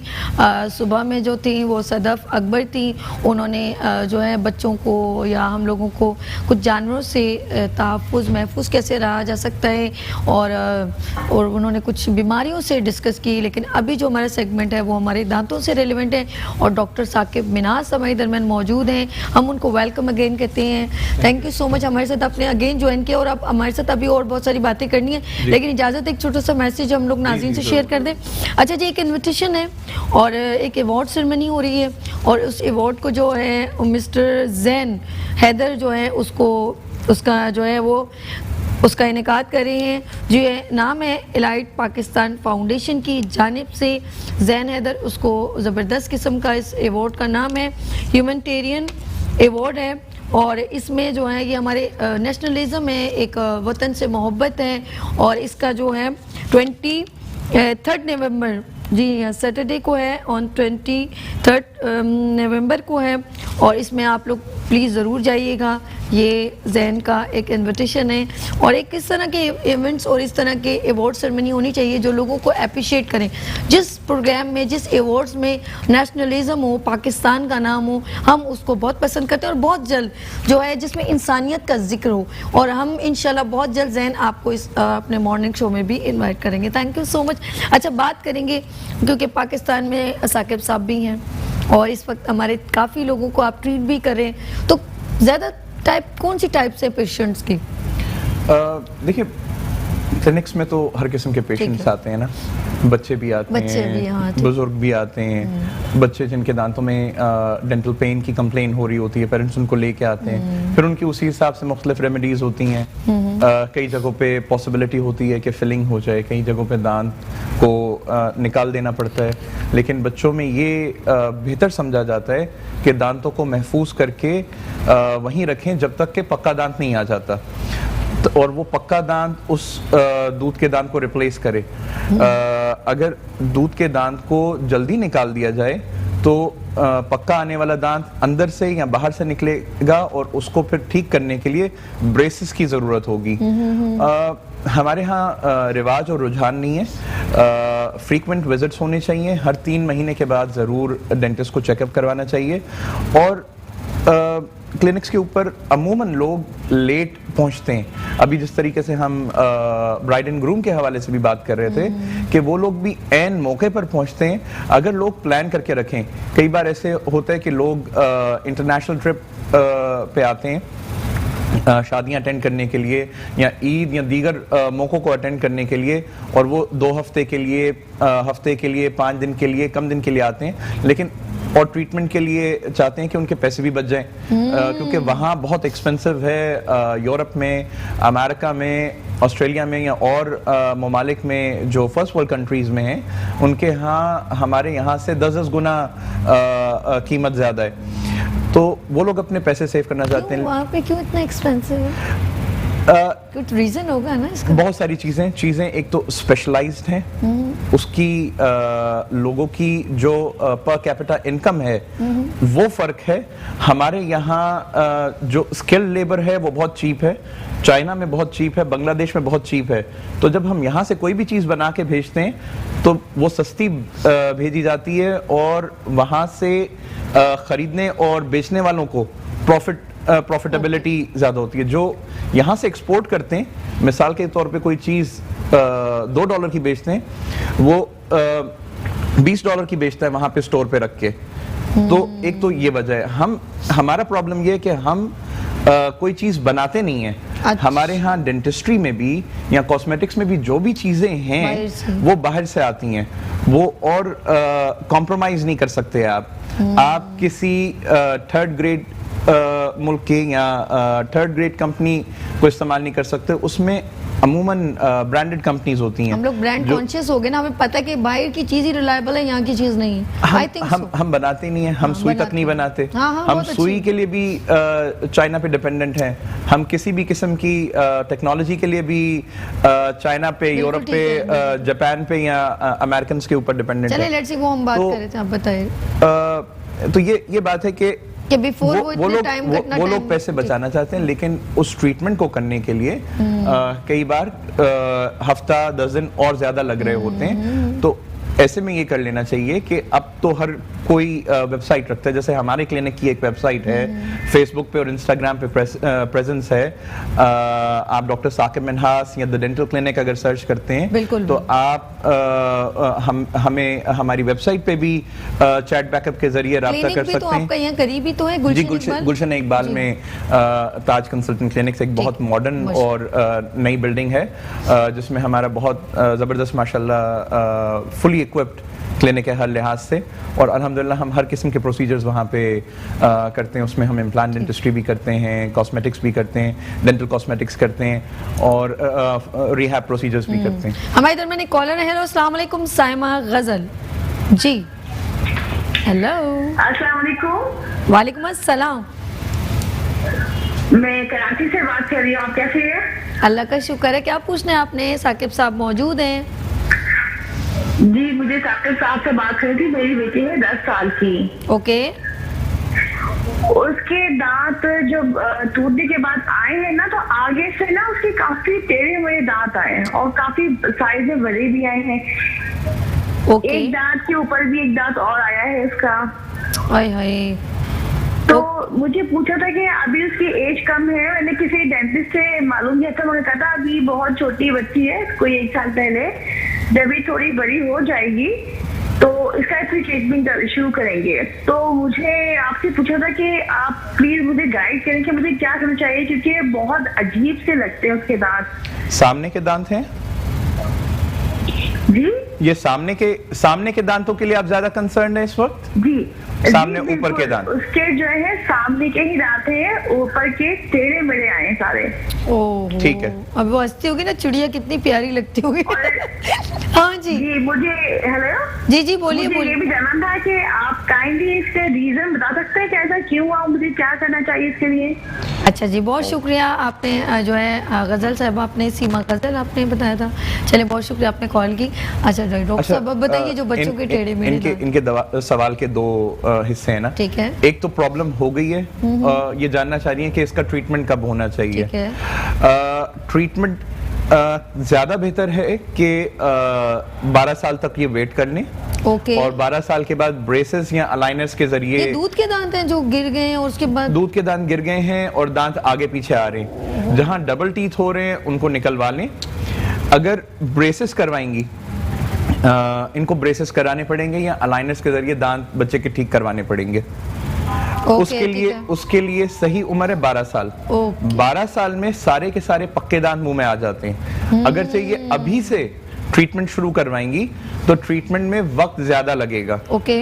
1.5-2 साल अभी इनको लगा के रखने पड़ेंगे ब्रेसेस, और 1-1.5 साल बाद में भी। तो बच्चों के लिए भी डिफिकल्ट हो जाएगा उन ब्रेसेस को कैरी ऑन करना। जबकि इसके जब पक्के दांत कंप्लीट हो जाएं तो ड्यूरेशन कम हो जाएगा। ठीक है। हो सकता है कि साल 1.5 साल के अंदर, हमने देखा नहीं है, लेकिन साल 1.5 साल के अंदर रिजल्ट्स मिल जाएंगे, कम वक्त लगे इलाज होने में। दूसरा ये पूछ रही हैं कि ऐसा होने की क्या वजूहात अच्छा, हैं? मैं भी पूछना चाह रही थी, हम लोग इस सवाल के बाद किचन की जानिब जा रहे हैं क्योंकि शेफ अमरीन तशरीफ लेके आ चुकी हैं और आज वो पता नहीं क्या बना रही है, उन्हीं से सरप्राइजिंग पूछते हैं। लेकिन एक सवाल मैं साकिब साहब से कर लूँ, फिर मैं किचन की जानिब मूव करूंगी। अच्छा, ये बताइए कि ये क्या रीज़न है जो टेढ़े दांत निकलना आते हैं? ये मुझे जो कहते थे, वालिदा जो कहती थी बचपन में जब दांत गिरते थे तो कहते ज़बान नहीं लगाना। अच्छा, ज़बान लगाओ तो बड़ा मज़ा आता था कि वो फील अच्छा था। और अक्सर जो है, मेरा भी एक हल्का सा दांत थोड़ा सा पीछे से मूव किया है, तो वो क्या है कि ये क्या यही रीज़न है, या आप बताएंगे मेडिकल पॉइंट ऑफ व्यू से कि क्या रीज़न है जो टेढ़े दांत निकलते हैं बच्चों के? देखिए, अच्छा, ये सीमा जी को आंसर दीजिए। जी बिल्कुल। अच्छा, इसमें बहुत सारे रीजंस हो सकते हैं, मल्टीफैक्टोरियल हो सकते हैं। एक कॉमन वजह जो है दांतों के टेढ़े मेढ़े होने की, वो जुबान का लगना या टंग थ्रस्ट हम इस चीज़ को कहते हैं, और ये होती है हाइपर एक्टिव टंग की वजह से। माउथ ब्रीदिंग की वजह से भी दांत जो हैं टेढ़े मेढ़े होते हैं। अगर बच्चों के किसी किस्म के एडेनॉइड है, नाक से सांस लेने में मुश्किल या दुश्वारी है, ऑब्स्ट्रक्शन है, तो भी ये प्रॉब्लम हो सकती है। और एक और वजह जो है वो वक्त से पहले दूध के दांत के निकलने का है। उसकी वजह से भी दांत एक दूसरे के ऊपर झुकते हैं और पक्के दांत अंदर की तरफ से या बाहर की तरफ से भी आते हैं। तो there could be multiple reasons. Thumb sucking भी एक वजह है, बॉटल फीडिंग भी एक वजह है। तो there can be multiple reasons. ये एक पेशेंट से और उसके गार्डियन से, पेरेंट्स से डिस्कस करके ही मालूम हो सकता है कि असल में क्या वो फैक्टर्स हैं जो कि आपके बच्चे की क्राउडिंग का सबब बन रहे होंगे। जी जी जी, ज़बरदस्त आपने आंसर दिया साकिब साहब। हम आ गए किचन में और हम आपसे एक और सवाल करेंगे, लेकिन पहले शेफ अमरीन से मिल लें, और क्योंकि आपसे पूछेंगे कि खाने पीने में दांतों को जो सख्त चीज़ें से अवॉइड करना चाहिए। लेकिन इससे पहले मिलवाते हैं। अस्सलाम वालेकुम अमरीन, शेफ अमरीन कैसी हैं आप? ठीक है, क्या बना रही हैं आप? स्पेशल डिश हैं बहुत मज़ेदार काले चने की चाट, गुड स्पाइसी चटपटी थोड़ी, और मोस्टली जो आप कराची में बड़ी मशहूर है, ये खाते हैं केले पे लोग जाके, लेकिन आप नहीं खाएंगे। अच्छे साफ सुथरे तरीके से यहाँ बनाना। अच्छा, इंग्रेडिएंट्स बताइएगा सबसे पहले। इंग्रेडिएंट्स, ये काले चने हैं, ये हमने मतलब रात में भिगो दिए, ओके, और उसके बाद सुबह बॉईल कर लिए। गुड। इन्हें धनिया, हरी मिर्च, प्याज, इमली का पल्प है ये, धनिया साबुत कूट के, मतलब भून के और कूट लिया इसे, पिसा हुआ जीरा है, लेमन है, कड़ी पत्ता है, साथ में मिर्चें, लाल मिर्च पिसी हुई और कुटी हुई, नमक और चाट मसाला। अच्छा, इसमें सबसे 2-3 चीजें बड़ी, एक तो काले चने वैसे ही फायदेमंद है, ये न्यूट्रिशन वैल्यू, कड़ी पत्ता बहुत है, और ये पिंक गुलाबी नमक, और एक इन्होंने जो भुना हुआ जीरा जो है ना, उन्होंने ग्राइंड किया हुआ, बिल्कुल, ये इसकी खुशबू तो कुछ और बहुत अच्छी, बहुत अच्छी। चलिए जी, स्टार्ट लेते हैं हम इसमें थोड़ा। अच्छा जी, डिश है काले चनों की चाट है, और इस वक्त इन्होंने जो है तमाम इंग्रेडिएंट्स बहुत ही अच्छे हैं जो हमारे लिए बड़े फ़ायदेमंद हैं। मुझे काले चने वैसे ही बहुत पसंद है और काले चने बहुत अच्छे होते हैं। इसमें हरी मिर्चें, धनिया, करी पत्ता, सूखा धनिया और इमली, ये जी करी पत्ता डल गया है। और मैं ज़रा पीछे हट जाऊँ। 4 to 5 टेबल स्पून ऑयल डाला हमने। जी जी, इन्होंने चंद पत्ते जो हैं डाल दिए हैं जी। और ये हाफ ऑनियंस हम अभी यूज़ करेंगे। बिस्मिल्लाह। मुझे हाँ आधी, चलिए जी, मैं मुझे ज़्यादा दीजिएगा, मैं इसलिए तो आपकी हेल्प करवा रही हूँ। ये लीजिए। और क्या कम करना है? थोड़ा इसको भून लें। ओके, उसके बाद हम इसमें सारे ऑयल और ज़रूरत तो नहीं है? चलिए जी, आप ये लीजिए, आप अपना काम कीजिए, मैं चीज़ों को ज़रा सा अपनी बहन से हेल्प करवाऊँ, अपनी बहन के साथ। जी, अमरीन जो है बहुत ज़बरदस्त डिशेस बनाती हैं, और ये आ गए जी हल्के हल्के, इन्होंने लाइट कम कर दी, बिल्कुल हल्का, फ्लेम थोड़ा कम कर दीजिए ताकि ज़्यादा जो है प्रॉब्लम ना हो आपको। इसे ब्राउन नहीं करना है हमने, ब्राउन नहीं करना, वो बिल्कुल सौते करना जैसे हल्का सा। और इसके अंदर हम अब कौन सी चीजें ऐड करेंगे? पहले हम पल्स डालेंगे। अच्छा, इसको सिर्फ भिगो के रखा था? हाँ, पानी में भिगो दिया इसको और बस ज्यादा थोड़ा खट्टा नहीं, हल्का? हाँ, ज्यादा नहीं, डिपेंड करता है आपकी अपनी चॉइस है। आप ज्यादा यूज करना बगैर चाहते खाए मेरे हैं, मुंह में पानी आ रहा है। इमली ज्यादा कर सकते हैं, कम करना है Oh कम my कर God. लीजिए। जबरदस्त। अच्छा, आप चाहें तो काले चने की चाट भी और सफेद से भी बना सकते हैं, सेम रेसिपी? नहीं नहीं, सेम सफेद चनों की ऑब्वियसली अलग होती है, वो Different पापड़ी के साथ और ओए होए, वो भी कब इंशाल्लाह खा रहे हैं बनाएंगे पापड़ी कभी, के साथ? बिल्कुल बिल्कुल वो भी बनाएंगे बिल्कुल। अच्छा, वो हम लोगों के वो जो बहुत सॉफ्ट वाइट चनों का होता है ना, उसमें आलू डले होते हैं, वो चाट मुझे बहुत पसंद है। उस पे दही या रायता जो भी इसमें हमने ये डाल दिया, हमने डाल दिया। Okay done. ये मुझे दे दे बहू, ऐसे हमारी इसकी कटोरी आ गई, ताकि ये थोड़ा थोड़ा हम समेटते भी जा रहे हैं। ये मिर्चें लाल कुटी हुई भी डालेंगे, थोड़ी पिसी हुई डाल देंगे। ओके, और नमक, ये पिंक सॉल्ट। अच्छा, नमक हमने इसमें थोड़ा कम ही लिया है क्योंकि हम ऑलरेडी जब बॉईल कर रहे थे तो उसमें हम थोड़ा सा डाल चुके हैं। ठीक है, गुड जी। जो बच्चे बाजारी जो चने खाते हैं ना, प्लीज़ मत खाएं, इससे बेहतर है उनकी वालदा जो है वो इस तरह की जो है। और बहुत सिंपल इजी रेसिपी है, जबरदस्त। आप इजीली घर में बना सकते इसके बाद क्या डालेगा? जस्ट इसको हम मिक्स करेंगे और मिक्स करेंगे और चने डालेंगे जी नाज़रीन, और कुछ भी नहीं है। चने डालने के बाद 5 से 10 मिनट तक हम लो भाई, रेसिपी हो गई तैयार। यहाँ जबरदस्त अमरीन, तुसी तो ग्रेट हो जी। नाज़रीन, यहाँ पर लेते हैं छोटी सी ब्रेक और मिलते हैं ब्रेक के बाद मुस्कुराती सुबह में सभी के साथ एंड अमरीन के साथ। वेलकम बैक मुस्कुराती सुबह के साथ, मैं हूँ सभी। और अभी हम थोड़ी देर पहले किचन में थे, शेफ़ अमरीन हमारे साथ थी और बहुत ज़बरदस्त उन्होंने काले चनों की चाट बना रही हैं और अभी यहाँ पर डिस्प्ले भी हो जाएगी।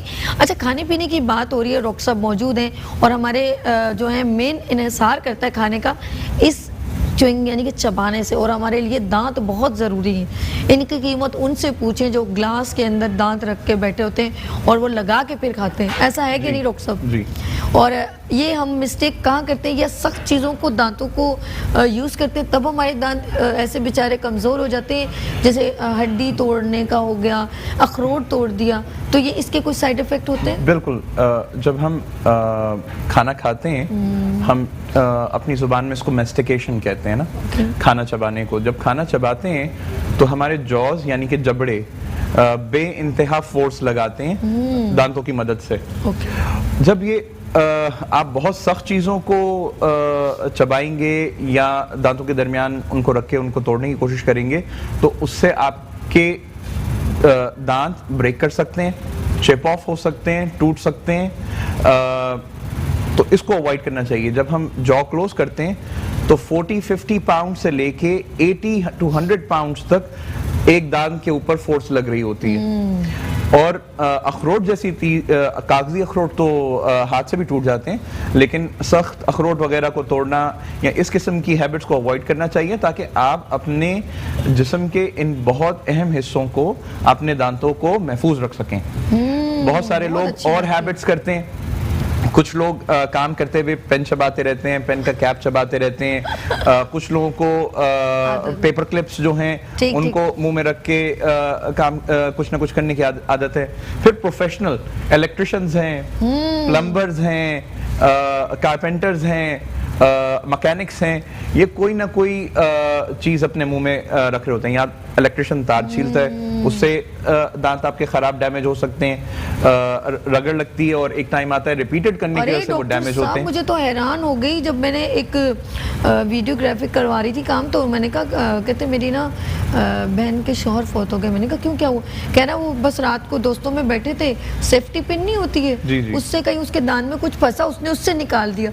अब वो चले गए, उनको नहीं, कुछ दिनों बाद पता चला उसके जो है ना साइड इफेक्ट ऐसे हुए तो वो उसकी डेथ हो गई, वो कैंसर वगैरह हो गया दांतों में। उसने कहीं वो पिन अच्छी नहीं होगी, जाहिर सी बात है, पता नहीं कहाँ से उसने पिन उठा के उसने दांत में। और लोहा जो है बहुत नुकसान देता है। कभी भी आप इतने क्या बोलते हैं जंग आलूद टेटनस का गलत है ना, तो ये तो बहुत गलत किया। वो डॉक्टर से जब बाद में उसकी प्रिस्क्रिप्शन हुई कि क्या हुआ, तो उन्होंने बोला जी दांतों में उन्होंने कोई लोहे की चीज़ मारी तो वो उसकी वजह से कोई गोश्त फंस गया होगा। तो ये तो बेवकूफ़ी है। या थर्ड धागे से ले लें या किसी स्टिक लकड़ी से, तो इन चीज़ों को देखो, सुई आप निडल से कर रहे हैं आप जी। इवन के कारपेंटर्स जो हैं या मोची हजरात जो हैं हमारे यहाँ कॉबलर्स भी, अगर आप उनको देखें कई बार वो जो छोटी मोची कील होती हैं या वो मुंह में रखी होती हैं 10, 15, 20, तो वो कहीं ना कहीं ट्रॉमा करती हैं। कई बार हमारे पास इस किस्म की प्रॉब्लम से पेशेंट्स आते हैं। ENT वालों के पास इस किस्म के बच्चे कान में कोई ना कोई चीज़, पेंसिल या पेन वगैरह कर रहे होते हैं, तो उसका कभी रबर फंस जाता है या कैप अंदर फंस जाता है या ट्रॉमा कर देता है। तो इन चीज़ों को अवॉइड करना चाहिए किसी भी हवाले से। बिल्कुल ठीक है, बिल्कुल। और दांतों के हवाले से भी बिल्कुल सही कहा कि बच्चों को बहुत इस चीज़ को बच्चों का ख्याल रखें। और मुंह में कोई चीज़ भी डाल देते हैं या छोटे बच्चे, उनको नहीं मालूम। जैसे इन्होंने एक और बात कही कि हम दांतों को खाने के लिए अल्लाह पाक ने इसीलिए ये दांत दिए, हम इससे चबा के ताकि हम डाइजेस्ट कर सकें।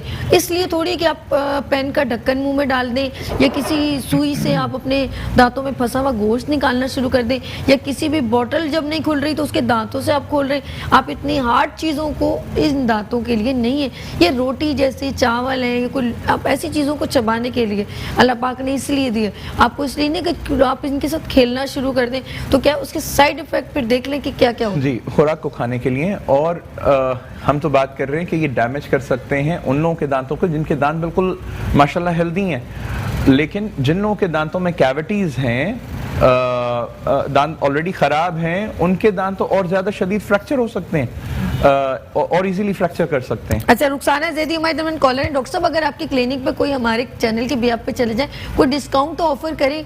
हमारे प्रोड्यूसर कह रहे हैं देखिए ये तो गलत बात है, कोई ऑफर ही नहीं हो रही है। अच्छा जी, हमारे दरमियान रुखसाना जैदी, अस्सलाम वालेकुम। वालेकुम अस्सलाम। बहुत जबरदस्त नजर आ रही है, ये नहीं पूछूंगी कि कैसी है, बहुत शानदार, बहुत अच्छी तरह, बहुत बेहतरीन तरीके से आपसे पुरजोश अंदाज में प्रोग्राम करती हैं माशाल्लाह। अच्छा, डॉक्टर साहब से तो मुझे पूछना है कि बाज़ लोगों को मैंने ये देखा है कि वो छालियाँ, पान वगैरह खाते हैं पर उनके दांत घिस जाते हैं, लेकिन इतने मजबूत होते हैं कि टूटते नहीं हैं। और हम लोग अगर कोई भी ऐसी हार्ड चीज जैसे भी आप बता रहे थे तो वो खाएं तो या तोड़े तो दांत में हल्का सा पेन भी हो जाता है। तो मतलब ऐसा क्यों है, हम लोग के साथ ऐसा क्यों है, और वो ऐसी जो चीजें खाते हैं उनके दांत ऐसे सख्त मजबूत कैसे होते हैं? अरे वाह रुखसाना जी, ये बात तो मेरे जहन में भी थी। Thank you so much for calling. अल्लाह हाफिज जी। हमारी रेगुलर कॉलर है, बड़े शौक से प्रोग्राम देखती हैं। इनका काफ़ी सही सवाल है। पान छालिया खाने के बायस जो होता है, एक चीज़ तो ये होती है कि वो जो कत्था चूना वगैरह मुंह में रहता है ना, वो एक तरीके से एंटीबैक्टीरियल एक्टिविटी को स्लो डाउन कर देता है, लेकिन जो दांतों के मसूड़े हैं वो अपनी जगह ख़राब हो रहे होते हैं। ये छालिया वगैरह इस्तेमाल करने से दांतों में जो एट्रीजन हो रहा होता है वो चलता रहता है, दांत घिसते रहते हैं, दांत के गूदे तक घिसते घिसते पहुंच जाता है, और जब उनको प्रॉब्लम होती है तो एक साथ होती है, तो वो सारे के सारे दांत घिसते हैं। उसी तरीके से जो मसूड़ा दांतों के दरमियान में छालिया के, गुटके के जर्रात बार बार फंसने से वो भी खराब होते हैं और वो नीचे जाने लग जाते हैं। जैसे मसूड़ा नीचे जाता है तो दांत की हड्डी को, जो सपोर्टिंग स्ट्रक्चर है दांत का, उसको भी नीचे लेके जाता है, और इनके फिर एक वक्त आता है कि वो दांत हिलने लगते हैं। तो ये ख्याल करना कि उनके खराबी नहीं हो रही, ऐसा नहीं हो रहा होता। आम लोगों के एक दो दांत में या एक दो जगहों पे खराबी हो रही होती है, इनके एक साथ सारे के सारे दांत डिग्रेड हो रहे होते हैं। और मैंने देखा है काफी, जब इनकी एज आती है सारे एक साथ गिरना शुरू कर देते हैं। और जब प्रॉब्लम नमूदार होती है तो टूथ लॉस जनरलाइज्ड होता है, सारे के सारे दांत इनके निकालने पड़ते हैं और फिर इनको रिप्लेसमेंट की जरूरत होती है। जी बिल्कुल सही कह रहे हैं। और ये कोई रीजन नहीं है कि आप समझेंगे जो लोग छालियाँ वगैरह खाते हैं और ये पान खाते हैं उनको प्रॉब्लम नहीं होती, जब इनके गिरते हैं ना फिर दो बेचारे दांत रह जाते हैं, बाकी सब जड़ों से निकल जाते हैं। और ये पान छालिया गुटखा जो है, ये ठीक है, हम ये मानते हैं कि सबको नहीं हो जाता कैंसर, लेकिन पान छालिया गुटखा खाने वाले या इस्तेमाल करने वाले लोग प्रोन टू कैंसर होते हैं। उनकी इब्तदाई अलामात आने लगती हैं, माउथ ओपनिंग उनकी कम हो जाती है, प्री कैंसरस कंडीशंस होती हैं जिसमें मुंह खुलना कम हो जाता है, 1 फिंगर या 2 फिंगर तक लिमिटेड हो जाता है, जो गाल हैं अंदर की जानिब से वो फाइब्रोज्ड हो जाते हैं, कड़क कड़क हो जाते हैं, सख्त हो जाते हैं, खुलने में दुश्वारी होती है और मुंह में जलन और बर्निंग होना शुरू हो जाती है। तो आप कभी उन लोगों से इस चीज के बारे में भी पूछें। तो ये चीज है, hygiene maintenance is very important. इस किस्म की चीजों को अवॉइड भी करें और हाइजीन को भी मेंटेन करें। बहुत अच्छी बात कही है। और अच्छा, मुझे एक और बात पूछनी थी कि बच्चों के, जैसे आपने कहा कि दांतों का कुछ बच्चे हैं, देखें बढ़िया बच्चियां जो बड़ी होना शुरू हो जाती हैं तो फिर उनको ज़रा सा एम्बेरसमेंट होती है। जाहिर सी बात है, छोटे पे तो पता नहीं चलता, खेलते वेलते में टेढ़े मेढ़े दांत भी चल जाते हैं, लेकिन जब वो अबव द 12 फिर 13 14 आपको पता है वो सेल्फी का दो, फ्रेंड्स का है, तो मैंने देखा ऐसी बच्चियाँ फिर वो ना 3-4 गैदरिंग में ख़वातीन जब बच्चियाँ बैठती हैं ना तो शी फील एम्बेरस्ड। तो उनको होता है कि यार मेरे दांत आगे पीछे, मैं मुस्कुरा रही हूँ तो मुझे लोग देख रहे हैं, मैं बात कर रही हूँ तो मुझे लोग देख रहे हैं। तो उनका सोल्यूशन जो है वो क्या उस एज में हो सकता है, अबव द 20 या अबव द 18? यानी कि वो कुछ लगा के, जैसे आप कहते हैं ना स्टीम लगाते हैं और उससे दांत पीछे हो जाते हैं। देखिए, सबसे अच्छा इलाज वो है जिसमें कुदरती दांत महफूज किए जा सकें। कुदरती दांतों को छेड़ा छाड़ा ना जाए ज्यादा, और उसके लिए तरीकेकार है ब्रेसेस या आजकल इनविजिबल अलाइनर्स। अच्छा, ब्रेसेस में हम तार और कुंडे की मदद से दांतों को सीधा करते हैं आम इस्तिलाह में। इनविजिबल अलाइनर्स भी एक तरह के इनविजिबल रिमूवेबल ब्रेसेस होते हैं जिसमें ट्रांसपेरेंट प्लास्टिक की ट्रेस बन जाती हैं और हर 2 हफ्ते के बाद वो ट्रेस तब्दील करनी होती हैं। 12 से लेके 18 साल, 20 साल, 25 साल तक बेस्ट एज तो टीनेजर्स है। अर्ली टीन्स के अंदर आप ब्रेसेस का इलाज करवाएं, अलाइनर्स का इलाज करवाएं, देर पर रिजल्ट रहेंगे और रिलैप्स, खराबी पैदा होने के चांसेस भी कम से कम रहेंगे।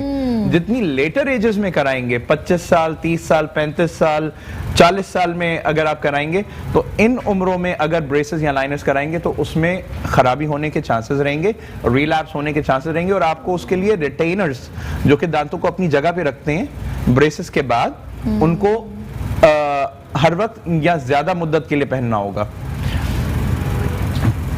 आपने पूछा कि क्या इन बच्चों में कैपिंग वगैरह कराई जा सकती है।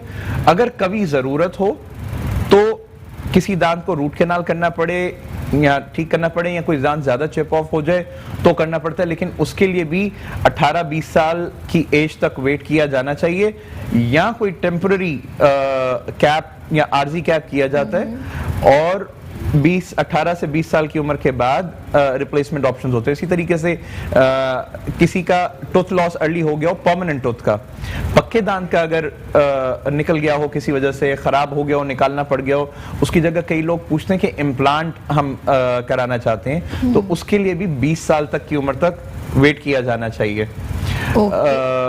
अच्छा, एक और चीज़ है, बच्चे जो हैं ज्यादा से ज्यादा मीठा खाते हैं, क्या उनके दांत इसका रीजन से खराब हो सकते हैं? सॉरी, बच्चे जैसे ज्यादा चॉकलेट्स वगैरह ज्यादा, जी ये चॉकलेट वो चॉकलेट और स्वीट्स ज्यादा खाते हैं, मीठा ज्यादा पसंद करते हैं, क्या इसके रीजन से भी दांत खराब हो जाते हैं? मीठे से बिल्कुल दांत खराब होते हैं, और ये स्टिकी, जितना मीठा स्टिकी फॉर्म में होगा, जितना मीठा स्टिकी फॉर्म में होगा उतना ज्यादा नुकसानदेह हो सकता है।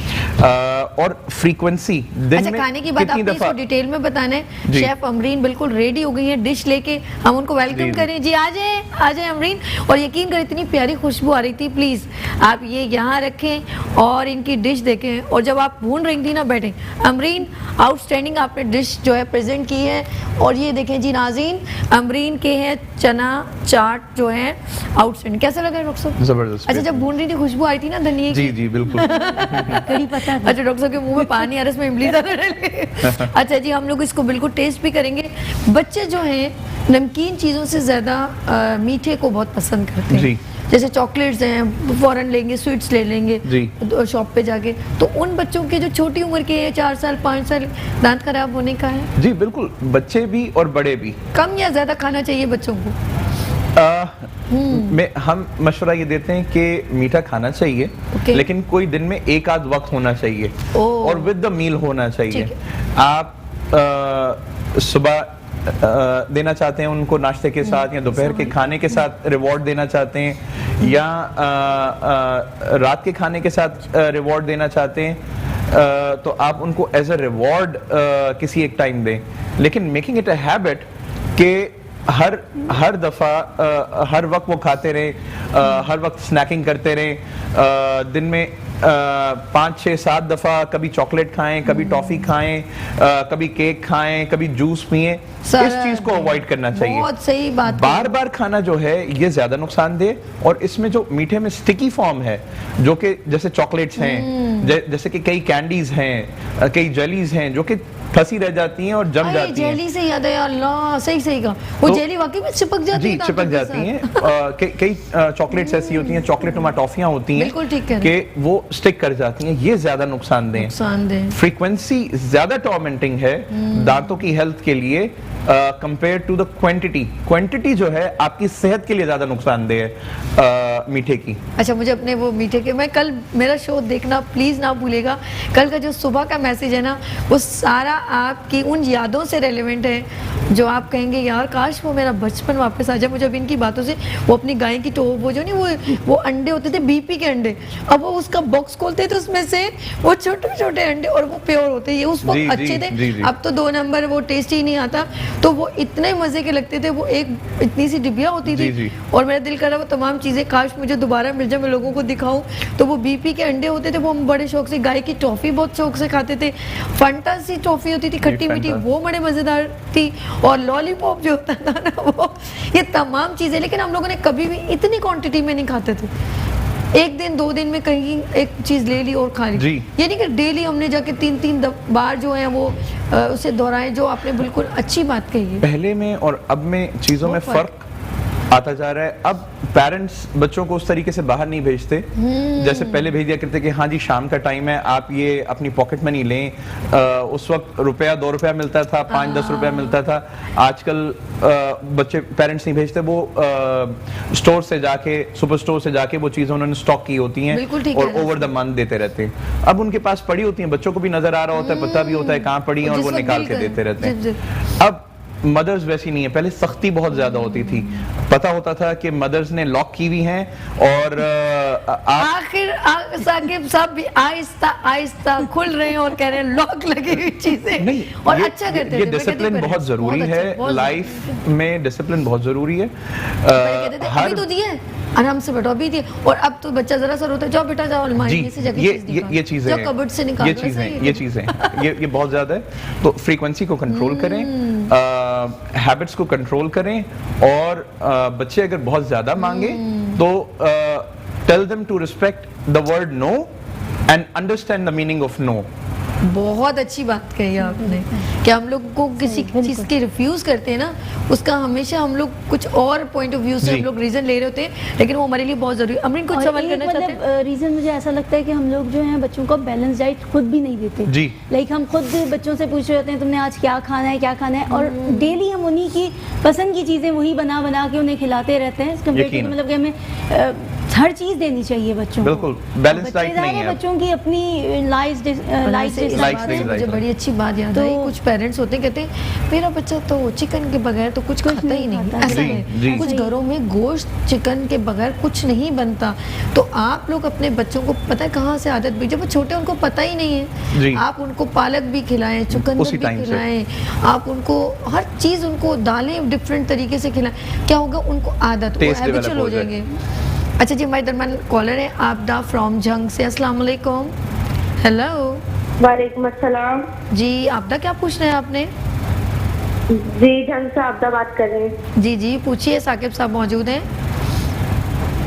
जी हमने ये पता करना है कि जो दांतों की पिलाहट है इसको दूर करने के लिए क्या किया जाए। अच्छा जी, डॉक्टर साहब कुछ सवाल करना है? अंदर से यानी सारे दांत पीले हुए हैं अंदर से, आपने कुछ सवाल कर? जी बहुत शुक्रिया। अच्छा, एक इन्होंने सवाल किया अंदर से पीले, एक होता है हमारे दांत ऊपर से पीले होते हैं, एक अंदर की साइड भी होता है जहाँ हम कहते हैं अच्छी तरह हम लोगों को ब्रश करना चाहिए, तो ये अंदर से पीले हैं। इनकी बात में वैसे दोनों मतलब हो सकते हैं कि दांत, मुंह में जो दांत हैं वो सारे पीले हो रहे हैं। ओके। और कई लोग क्या करते हैं सामने से सिर्फ ब्रश करते हैं और मैल अंदर डिपॉजिट होती रहती है, क्योंकि जो हमें नजर आ रहा होता है ना, हम कालीन उठा के देखें तो उसके नीचे भी कचरा होगा, हम साइड टेबल, ड्रेसिंग टेबल या सोफा हटाएं तो उसके नीचे भी कचरा होगा। तो जो विजिबल एरिया वो तो आप अच्छे से क्लीन कर देते हैं, जो आपकी निगाह में नहीं है वो जगह जो है रह जाती है और वहां मैल ज्यादा आसानी से जमती है। और यानी उसको scaling- क्लीन ना किया जाए जी। बार बार तो फिर जी, of course तो होगी इनको स्पेशलाइज क्लीनिंग की ज़रूरत है। किसी भी अपने से करीब अच्छे डेंटिस्ट के पास जाके दांतों की सफाई करवाएं, स्केलिंग कहलाती है, स्केलिंग करवा लें, उससे दांत क्लीन हो जाएंगे। जो अंदर और दांतों के बाहर जो भी नुमाया पीलाहट है वो हट जाएगी। और मज़ीद अगर उसके बाद भी इनको अगर दांतों को और ब्राइट या वाइट करना चाहें तो वाइटनिंग या ब्लीचिंग प्रोसीजर्स करा सकते हैं। अच्छा, ये माउथ वॉश जो लोग इस्तेमाल करते हैं वो कितना हमारे लिए सुटेबल? अच्छा, जो भी हम चीज़ें रेगुलर यूज़ में इस किस्म की इस्तेमाल करते हैं ना, जैसे कि टूथपेस्ट हो गया, माउथ वॉश हो गया, ये हमें पहले तो ये जान लेना बहुत ज़रूरी है कि रेगुलर यूज़ के इस्तेमाल करें। कई बार लोग डॉक्टर्स के पास जाते हैं और डॉक्टर्स उनको 2 हफ्ते के लिए या महीने 2 महीने के लिए मेडिकेटेड टूथपेस्ट या मेडिकेटेड माउथ वॉश देते ठीक है। हैं। वो रोजमर्रा इस्तेमाल करने के लिए नहीं होते। आप सादे और रेगुलर टूथपेस्ट जो रेगुलर यूज के होते हैं, जो कि खास तौर पे सेंसिटिविटी के लिए नहीं होते, जो मसूड़ों की बीमारियां या खून आने के लिए नहीं होते, उन टूथपेस्ट को आम तौर पे इस्तेमाल करना चाहिए। और जबकि कोई प्रॉब्लम हो, सेंसिटिविटी हो या मसूड़ों से खून आ रहा हो, तो आर्जी तौर पे उस किस्म के टूथपेस्ट को इस्तेमाल करना चाहिए। माउथ वॉश भी रेगुलर यूज के आप हफ्ते में 2-4 दफा इस्तेमाल करें। ओके। बेहतर खुशबू के लिए इस्तेमाल करना चाहें तो इस्तेमाल कर लें। आप कहीं जा रहे हैं, आपको ब्रश करने का मौका नहीं मिला, तो आपने उस वक्त माउथ वॉश थोड़ा सा यूज कर लिया, रिंस कर लिया, पानी से कुली करके 10 ml माउथ वॉश लेके मुंह में आप उसको घुमाते रहें, तो थोड़ा सा कैविटेशन भी रुक जाएगी, उसका एंटीबैक्टीरियल इफेक्ट भी होगा, और एक जिस किस्म का उसका फ्लेवर और स्मेल होगी वो मिंटी फ्लेवर और स्मेल भी आपकी बातचीत के अंदर। अच्छा, आप मुझे बताएं कि टूथपेस्ट जब हम लोग सिलेक्शन करते हैं, देखिए यहाँ पे तो बहुत बड़ी रेंज है, कोई ये वाली ब्रांड, वो वाला ब्रांड, आप किसी को भी, कुछ लोग होते हैं बड़ा टूथपेस्ट जो टीवी पर जब ऐड चलते हैं, बड़ा क्रिस्टल है और उसमें ये खुशबू है, ये है, वो है, आपने देखा होगा ना, तो आप एज कम्पेयर टू जो विदाउट फ्लेवर के हैं, विदाउट कोई भी स्मेल के हैं, और एक होते हैं बहुत ज़्यादा डिफरेंट कलर्स में भी होते हैं फ्लेवर, तो ज़्यादा बेस्ट कौन से, और आप कौन सा टूथपेस्ट प्रिस्क्राइब करते हैं? देखिए, टूथपेस्ट जेल फॉर्म में भी आते हैं और पेस्ट फॉर्म में भी आते हैं। ठीक है। टूथपेस्ट खरीदते हुए आपको ये देखना चाहिए कि इसमें कैल्शियम मौजूद है, मुख्तलिफ मैग्नीशियम और फॉस्फेट मौजूद है, और फ्लोराइडेटेड है। ओके। कम अज कम रेगुलर यूज का जो टूथपेस्ट है, अगर आप उसको देखें तो उसके ऊपर 800 ppm होना चाहिए। अच्छा। अगर आप इंपोर्टेड किसी भी ब्रांड का रेगुलर यूज का टूथपेस्ट देखेंगे तो आपको 1450 ppm उसके ऊपर लिखा हुआ मिलेगा। ओके।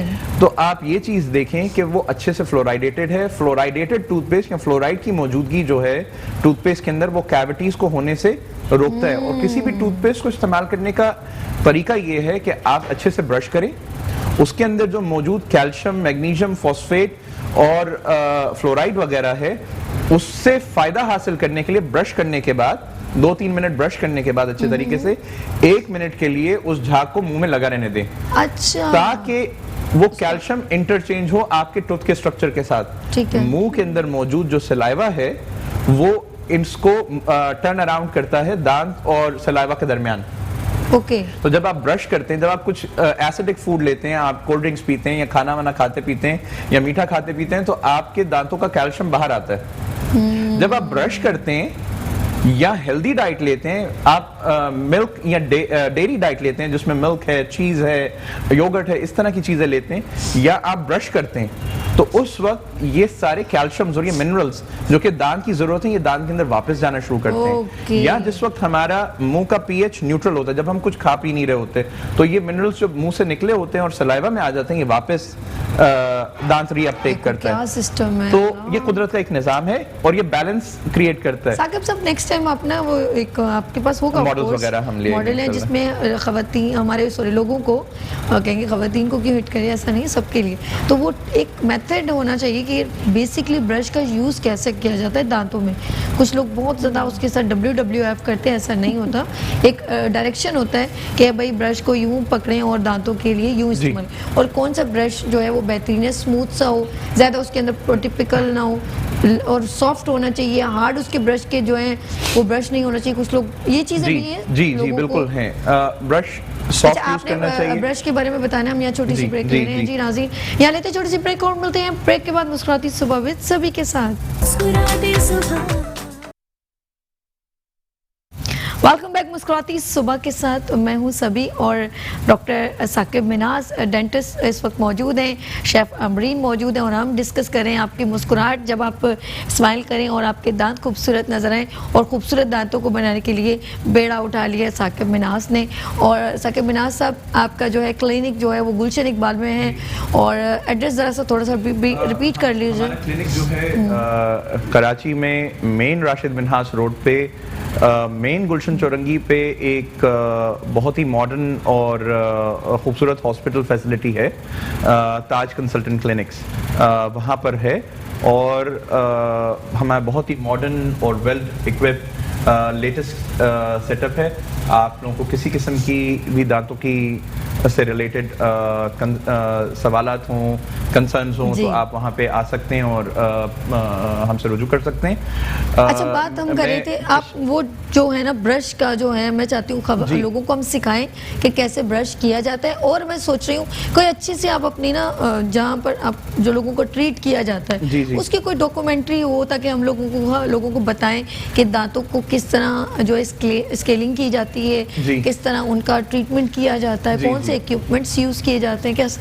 अच्छा। इसके लिए जो लोग इस वक्त देख रहे हैं वो हमारे फेसबुक और इंस्टाग्राम पेज पे जाके डेंटिस्ट साकिब TDC अगर सर्च करें, मैं दोबारा से रिपीट करता हूँ, डेंटिस्ट साकिब TDC अगर सर्च करेंगे तो वो बहुत सारे मुख्तलिफ केसेस जो हम जिसमें बिफोर एंड आफ्टर के रिजल्ट्स हैं वो देख सकते हैं। मुख्तलिफ किस्म की वीडियोस और बहुत सारी डिटेल में चीज़ें हमारे पेजेस के ऊपर अवेलेबल हैं। हमारी वेबसाइट भी आप जाके विज़िट कर सकते हैं। मैं इंशाल्लाह कोशिश करूँगा कि आइंदा जब भी आऊँ तो हमने कुछ बिफोर एंड आफ्टर केसेस की एक USB बनी हुई है, हम वो ले आएंगे, या लैपटॉप साथ ले आएंगे, कुछ मॉडल्स ले आएंगे, कुछ हमने एल्बम्स ऐसी बनाई हुई हैं जो हम पेशेंट्स को दिखाते हैं बिफोर एंड आफ्टर केसेस के हवाले से, वो भी हम प्रेजेंट कर लेंगे। पिछले 8-10 साल से मैं डेंटिस्ट्री प्रैक्टिस कर रहा हूँ और तदरीस के साथ भी मुंसलिक हूँ। मैं मुख्तलिफ डेंटल कॉलेजेस के अंदर पढ़ाता रहा हूँ अल्हम्दुलिल्लाह, और टॉप नॉच यूनिवर्सिटीज़ के साथ, डॉ यूनिवर्सिटी के साथ, और इब्तदाई सफ़र में टॉप नॉच जो क्लिनिक्स हैं शहर के उनके साथ अटैच रहा हूँ, और उन्हीं बुनियादों पे पिछले 8 साल से 9 साल से हमने अपनी क्लिनिक को भी इस्तेवार किया है, और हम शहर में भी और मुल्क में भी एक नुमाया मुकाम और हैसियत रखते हैं डेंटल ट्रीटमेंट के हवाले से भी और डेंटिस्ट्री के हवाले से भी। तो आप लोग बेझिझक होके आइए, और हर किस्म की कंसर्न हम टेकअप करते हैं। हमारे यहाँ बिल्कुल मॉडर्न तरीक़ेकार अपनाए जाते हैं, स्टेलाइजेशन के लिए भी, डिसइंफेक्शन के लिए भी। स्टेलाइजेशन करने के लिए जो ऑटोक्लेव्स हमारे पास मौजूद हैं वो बिल्कुल ऑटोमेटिक हैं और B क्लास हैं, जो कि इंटरनेशनल स्टैंडर्ड्स पे हैं। हमारे पास एक्सरे जो है वो डिजिटल इमेजिंग के ज़रिए हो रही है।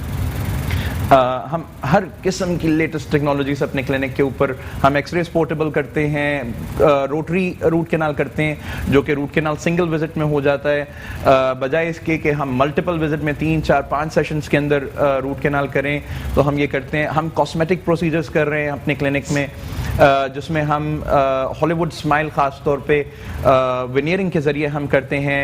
ज़िरकोनियम और ईमैक्स विनियर्स पाकिस्तान में मुयस्सर हैं, तो वो हम कर रहे हैं, और इंशाल्लाह पाकिस्तान में पोर्सलिन विनियर्स जो कि best in the line consider किए जाते हैं, इंशाल्लाह वो भी अनकरीब लॉन्च हो जाएंगे।